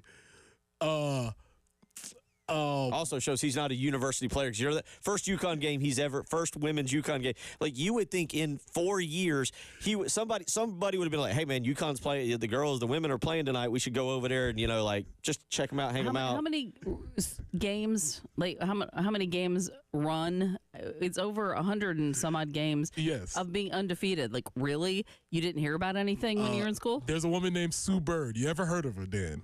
I don't know what Dan was trying, and he knew it because he was like, "You're going to kill me for this." Dan, keep that one to yourself, sir. Mm-hmm. I mean, turn the mic off and have that conversation. He is an odd guy. His other hot take that we'll probably get to next week is he is now on the Jaden Daniels to the Bears bandwagon.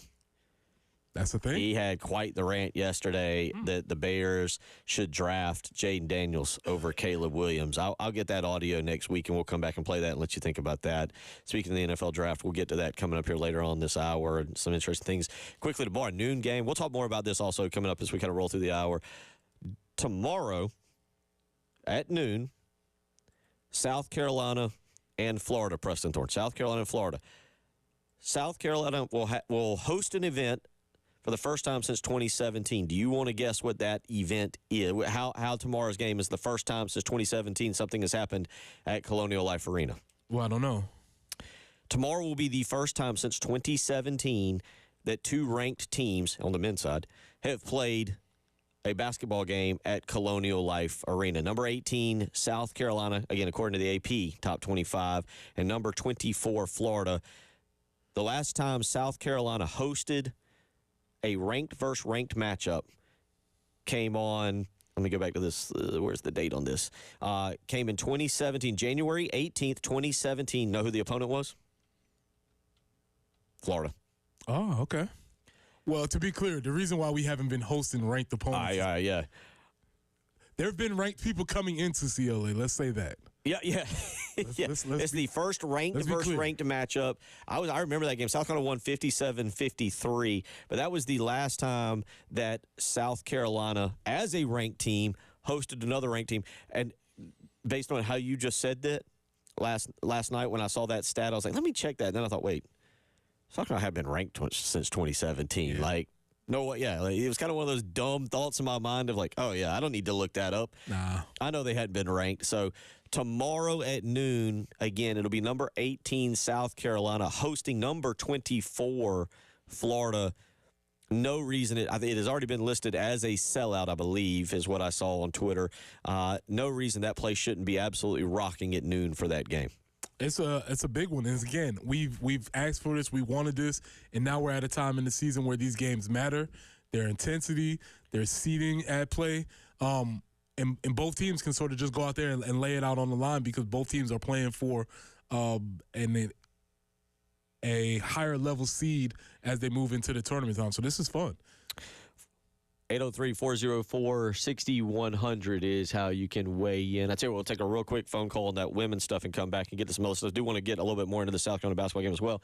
Let's get out to the Love Chevy phone lines. Barron wants to weigh in. Barron, how you doing this morning? How you doing? Right quick, I've been playing and watching basketball since Jerry West and Oscar Robertson days and see some great things. But the other night, this guy, Connect for Tennessee, came in with 12 minutes to go and scored more points than the entire Auburn team the rest of the game.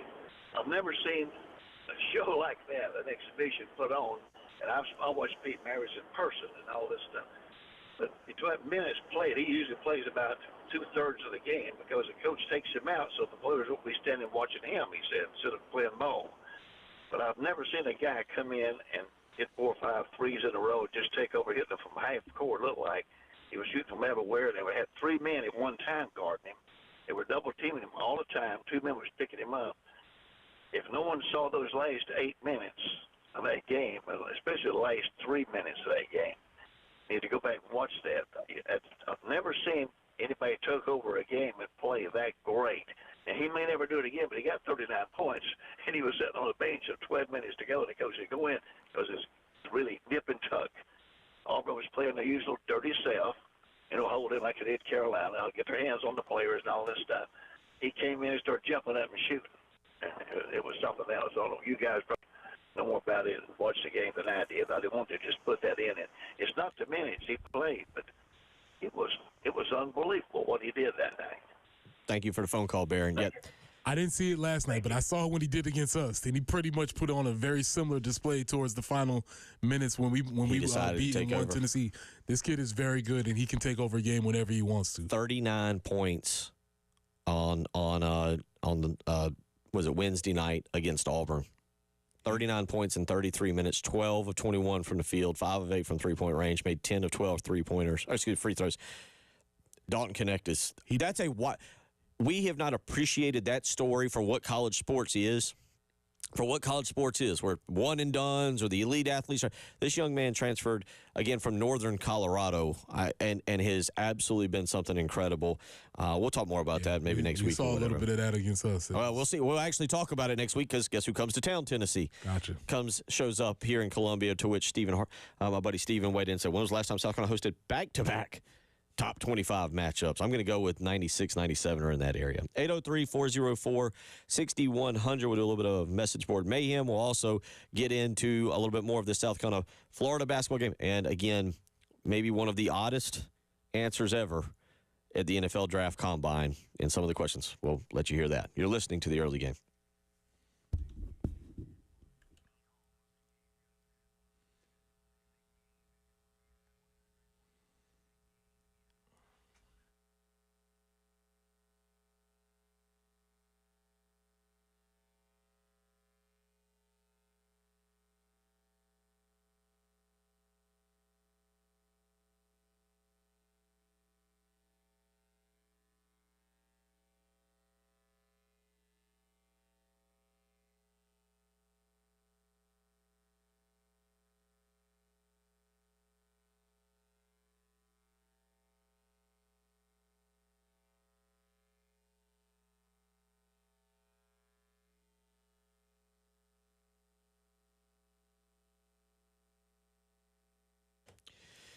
Speaking of being ranked, how about the number one ranked Love Chevrolet dealership? That's right, the number one volume Chevy dealer in the Midlands. That's right. You cannot find a better dealership with 14 acres of brand new Chevys, with not selling above MSRP and giving you a $1,000 low price guarantee. There's a reason Love Chevrolet continues to be number one. And right now, this time of year, I mentioned 14 acres of brand new Chevys. You're not going to find a dealership with a better selection of Suburbans, Camaros, Tahoes, and even the red hot Silverado. You're going to find them in your favorite color, your favorite trim, everything that you've been looking for. It's at Love Chevrolet right now. So go visit Love Chevrolet today, I-26 in Harbison between Lowe's and Frankie's Fun Park. Integrity, first class, and giving you a hassle-free experience. That's what Love Chevrolet is all about. That's why they have continued to be number one. Get out to Love Chevrolet today, I-26 in Harbison between Lowe's and Frankie's Fun Park, and together, let's drive.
Well, the sloppy conditions have lent itself to some accidents out there on the highways. Let me let you know the list. Cox Ferry Road at Sherwood Drive, also Fairmont Drive at Mayburn Road. We're also looking at downtown Columbia Gervais at Hugie. Highway 1 near Clemson Road. I-20 eastbound after Broad River Road. And Lower Richland Boulevard at Garner's Ferry. And yeah, that rain is the story today, off and on rain, but could be significant at times. There's potentially, say, we get an inch of rain today. But it's just going to be that cold rain, too. 51 for the high. 68 tomorrow under clouds with just some chances off and on for rain. 72 on Sunday, much of the same. Right now, cloudy, a little bit rainy in certain parts of the area.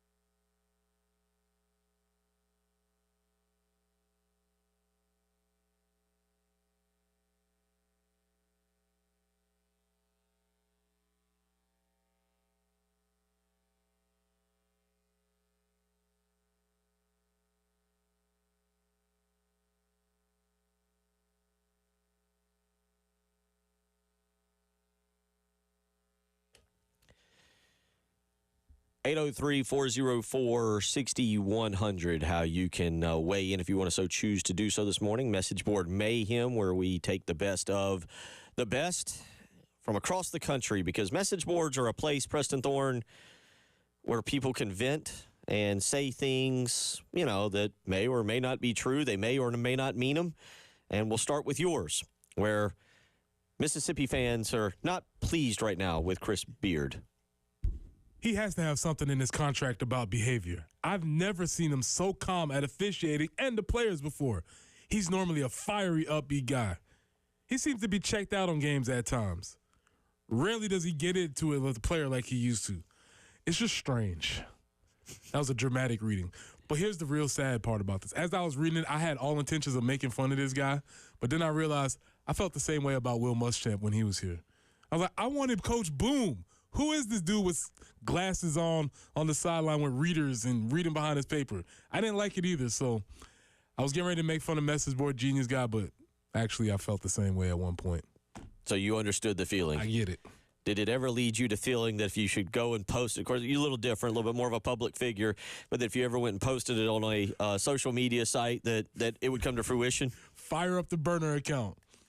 By the way, to piggyback off of that, literally piggyback, Hog Sports, Arkansas Poster says this is worse, talking about their basketball team, which has been remind me to come back to that in just a second, says this is worse than football. Musselman just needs to leave. Get Beard in and let him work. Oh, there you go.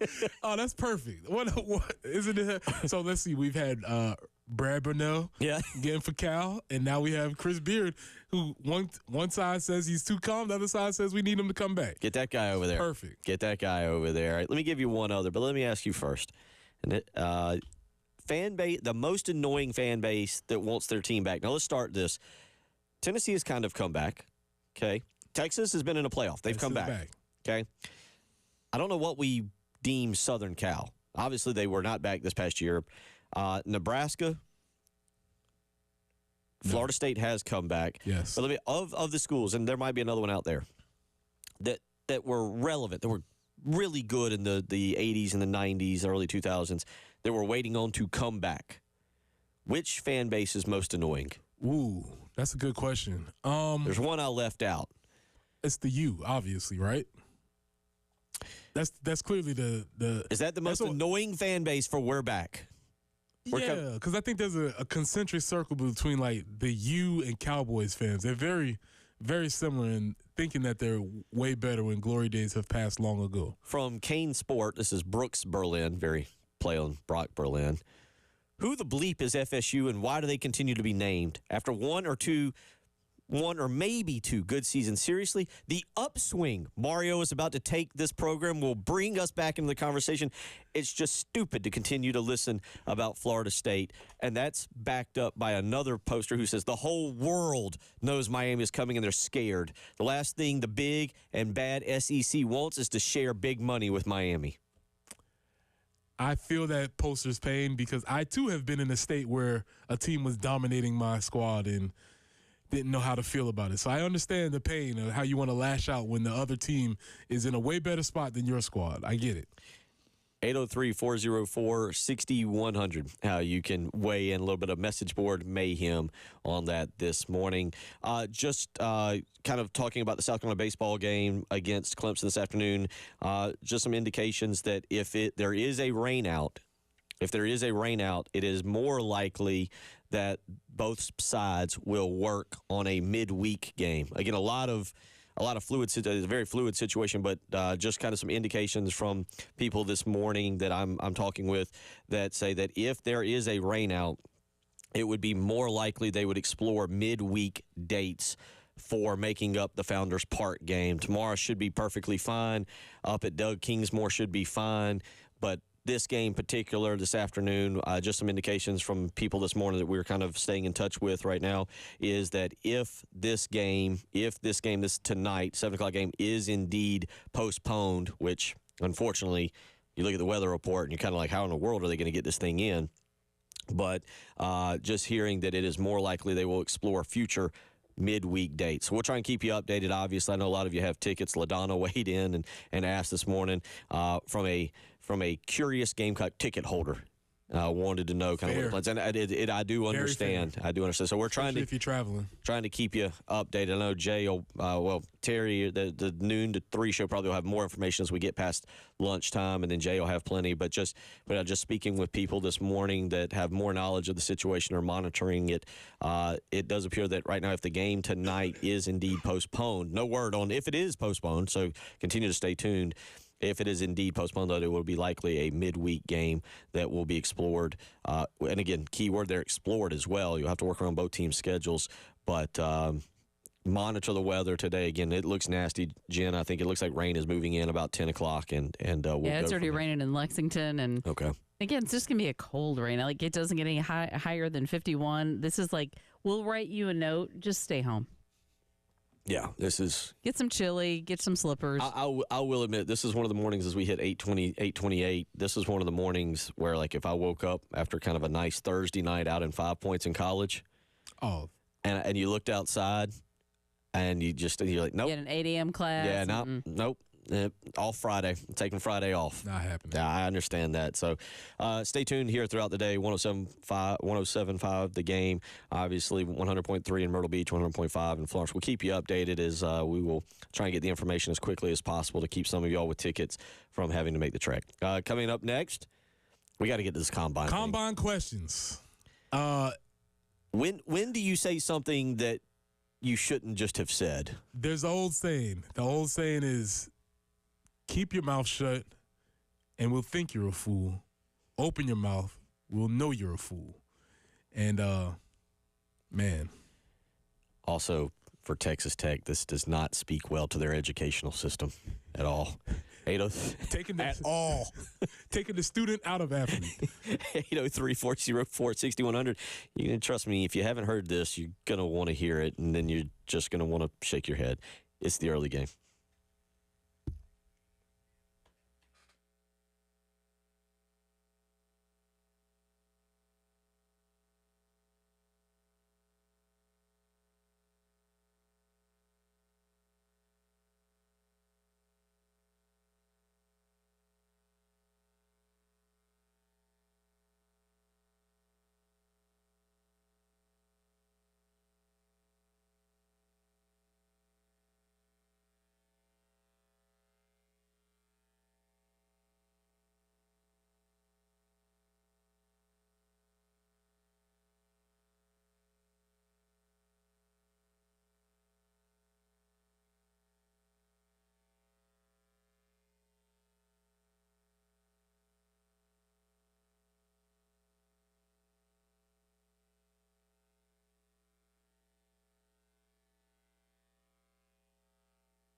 Rain is coming down, and boy, it's impacting traffic conditions out there this morning. Yuck.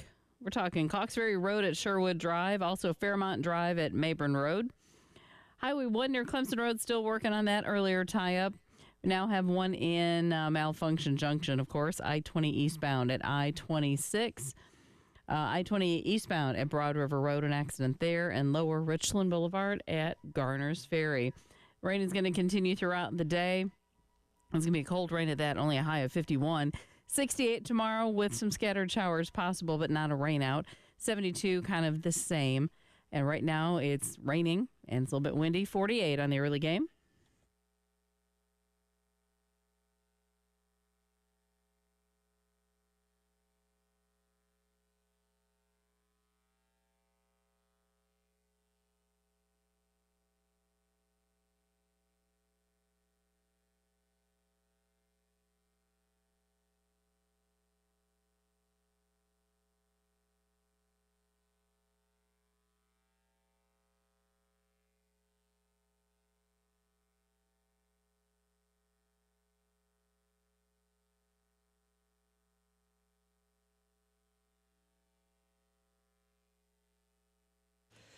.835 as we roll along. Just FYI, just getting some information here.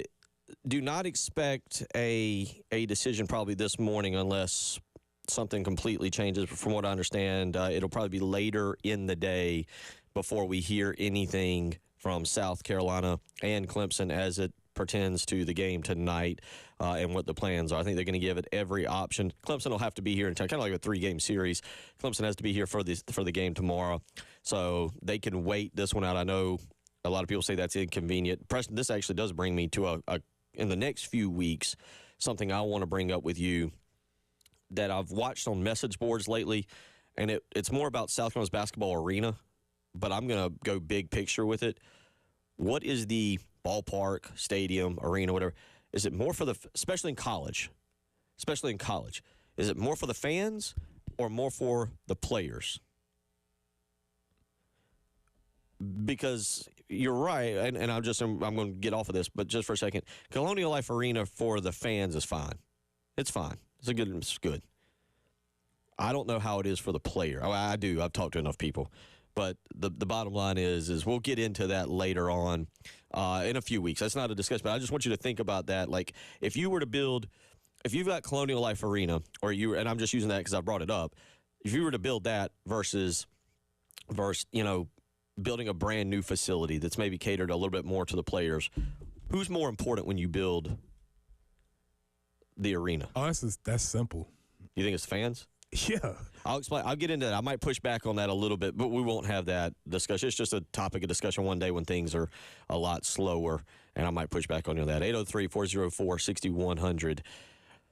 NFL Draft Combine, SEC Media Day and NFL Draft Combine are the place where players get very odd questions, Preston Thorne. They get odd questions, but normally they're in the context of they'll get a question from during the interview process, like what's your favorite superpower or something like that, or they might get a question about your family life, or they might get some of those weird type of would you rather type of deals.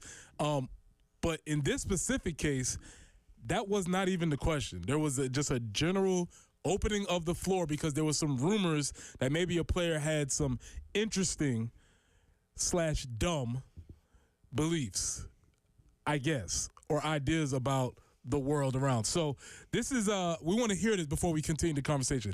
This is Texas Tech safety Tyler Owens saying that he doesn't believe in other planets. Jen, can we get this copy of Texas Tech, this clip 32, Texas Tech safety Tyler Owens saying he doesn't believe in other planets?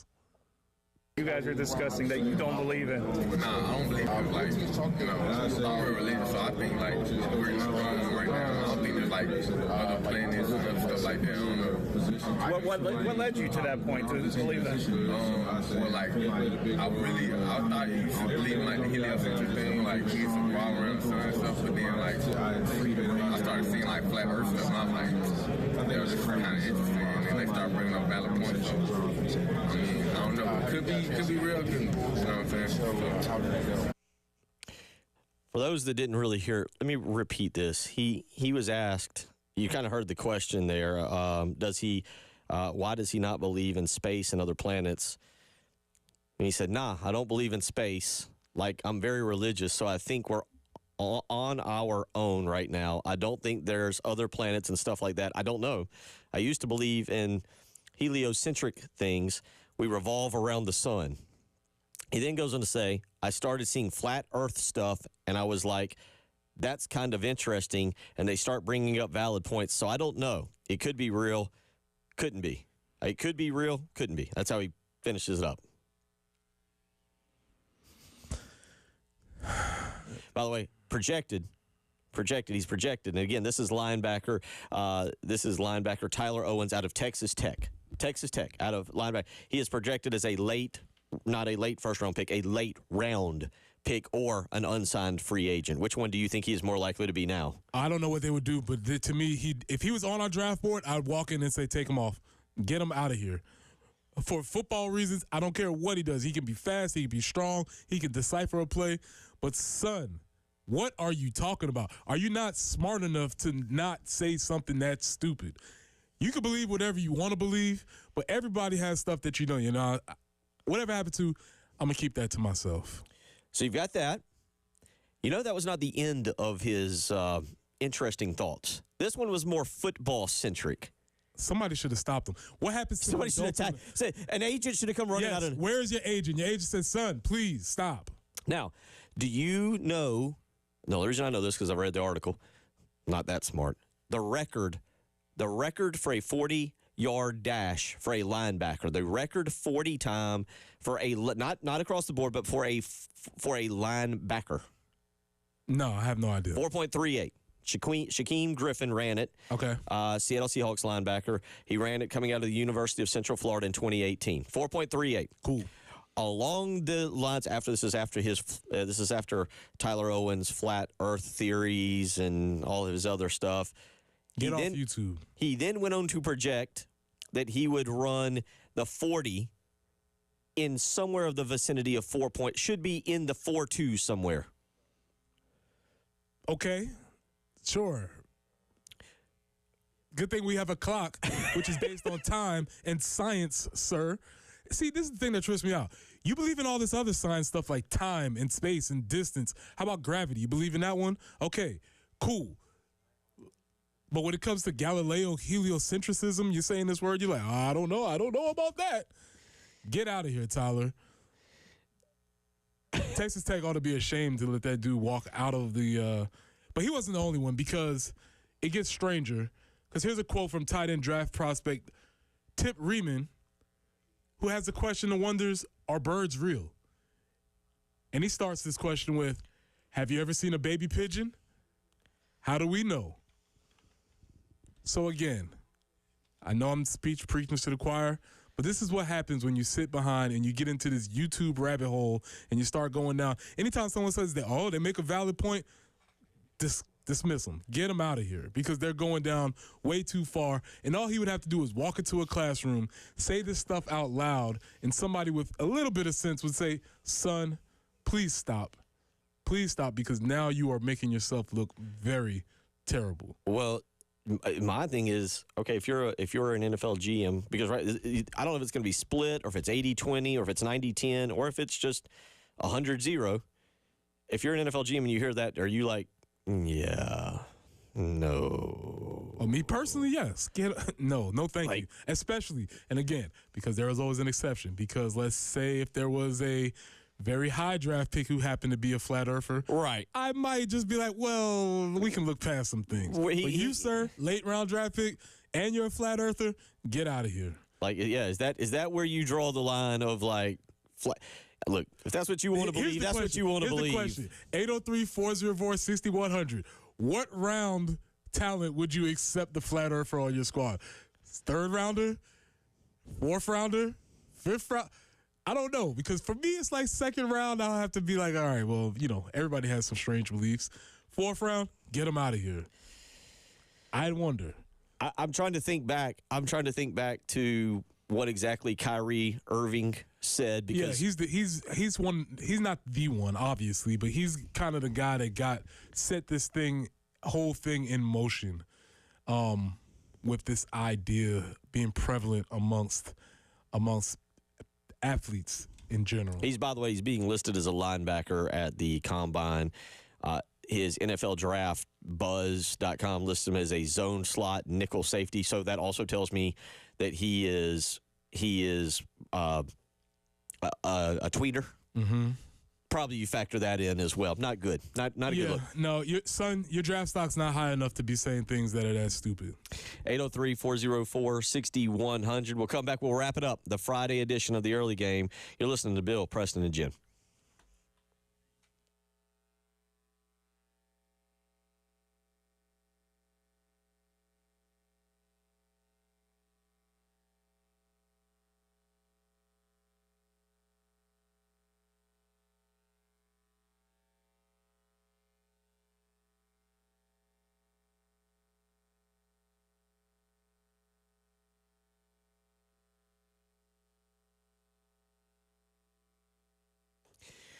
All right, we're into March. It is full-on in tax season. How have you handled it so far? Have you got those taxes in? Have you gotten anything back? Well, I'll tell you what, some of you might be getting something back, and it's not what you want.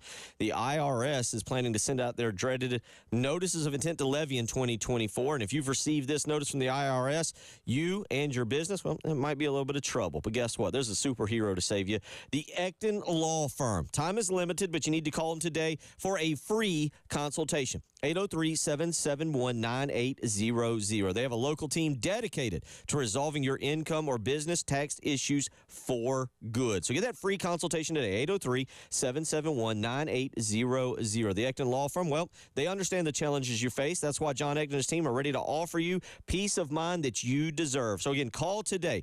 Help some navigation through that IRS maze. 803-771-9800. Again, that's 803-771-9800.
803-404-6100. Charlie weighs in.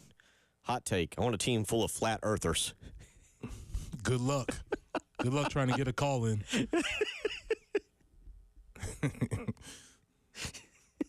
Good luck. That would be pretty good. Let me tell you why you don't want a team full of flat earthers. Because you're going to say, hey, guys, it's 3rd and 3. They're going to say, why isn't it 4, coach? They're going to say, well, do we really know it's 10 yards? What is 10 yards? Is 10 yards really 12 yards? Why do we have yards? Who invented the game? Is 10 yards the actual distance? You'll never get into actual practice. Rob from Chapin says, all those comments are a good example of why we need better helmets in college football. Maybe. Maybe. 803-404-6100 is how you can weigh in on that this morning. Again, if you haven't seen it, you can go and Google Tyler Owens. It's incredible because he says it with a lot of confidence. Oh, yeah. No, I mean, he's putting him – kudos to him for putting himself out there. No, whether he's right or – well, he's wrong. I was going to say, yeah, it's not a whether or he is or isn't. But, I mean, people that are willing to, as you said, to speak. I'm going to mess up because this happened. It's remain silent and be thought a fool, or speak and be known a fool. But I was going to say, if he's willing to speak and be known a fool instead of being silent where we think he's a fool, kudos to him for willing to go out there on the biggest, I think we'd both say the biggest interview of his life, because I don't know if he'll have another interview like this, but no.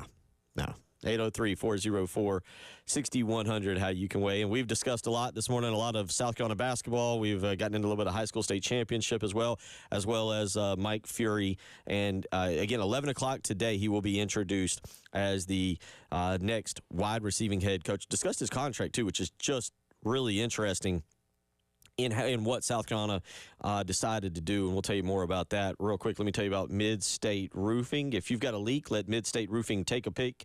And again, starting at about 10 o'clock this morning, we're really going to have some rain coming in, so you want to make sure you've got leak detection at your house. And Mid-State Roofing, well, they can help you with that. They got a 24-hour-a-day, 7-day-a-week call center. You can give them a phone call, and you'll speak with a trained technician, 803-356-1919. And speaking of which, again, we've mentioned Mark Kingston and the baseball team. They're going to probably take Mark Kingston and, I guess, Clemson.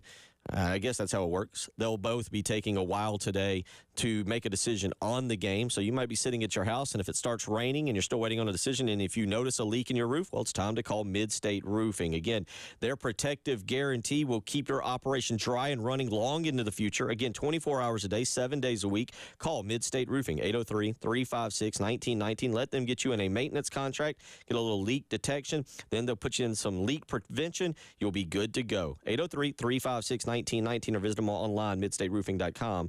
That's Mid-State Roofing. We've covered a lot of different areas. Real quick, I want to go back. That contract that we talked about, if you haven't seen it, the buyout for Mike Fury, we talked about $850,000 for a guy who we all agree probably isn't going anywhere else. Is not getting any offers such as South Carolina. Yeah, so the buyout is sort of stepped, where in the first 120 days it's $850. Anything after that for the rest of that calendar year is $350. I guess sort of encouraging this idea that we do not want people leaving us before they even join us. And again, I applaud the effort of the Board of Trustees to sit there to, put their foot down. But again, I don't know Mike. I don't think Mike has made it. This is a good spot for him to be in. I don't think he's leaving anytime soon. Didn't Coley have kind of a reputation of being a hopper anyway? Correct. So that's who it should have been with. Yeah, not real sure why his affinity for Georgia in particular, but that seems to be home to him instead of Miami. 803-404-6100. So tomorrow, again, as we've mentioned, first top 25 matchup at Colonial Life Arena. Noon game, by the way. If you haven't heard or if you just hadn't paid attention, it'll now be a noon game instead of 1 o'clock at Colonial Life Arena. Should be kind of interesting. Again, expect it to be a fun environment. Preston Thorne expected to be raucous. Again, South Carolina more in the area of playing for seeding right now as opposed to playing to get into the NCAA tournament. Been a long time since we've done that. Even the 2016-2017 team was sputtering down the stretch and wasn't a lock into the tournament. People forget that. They were kind of teetering on the edge.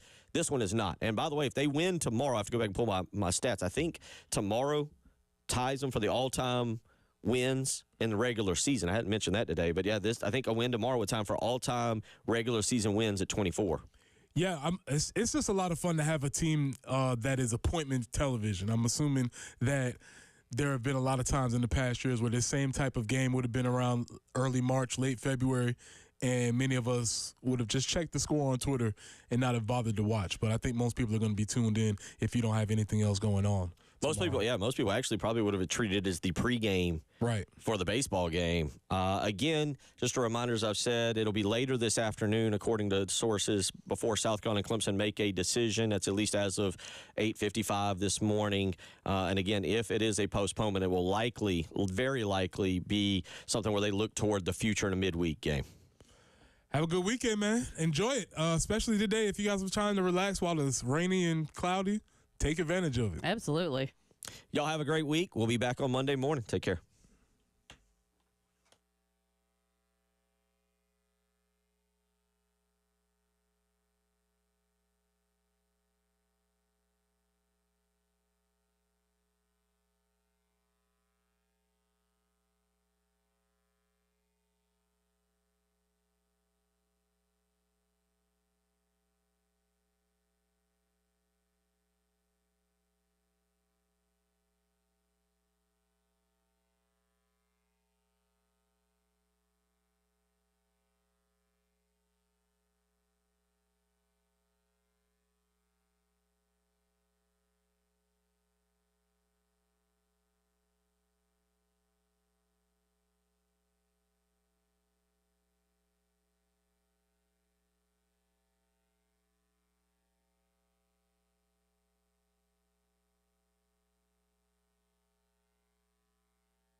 And your outlook for the traffic at the moment, we are looking at wrecks on I-20 eastbound at 26 and I-20 just after Broad River Road. Those are two big major problems, but it doesn't stop there because I-20 eastbound after Monticello Road. So 3 accidents right in a row there. Then we're also looking at a wreck Lower Richland Boulevard to Garners Ferry, Dutch Fork Road, at Three Dog Road, Fairmont and Mabron. and Augusta Road near Clemson Road. Your weather outlook for today. Chances of rain, 100%, 100%, 100%. That's beginning at 4 p.m. and going all the way up till about 7 or 8 when it drops to 89% chance of rain. So lots of rain today in the forecast. WIS TV Traffic Center, Cam Dave.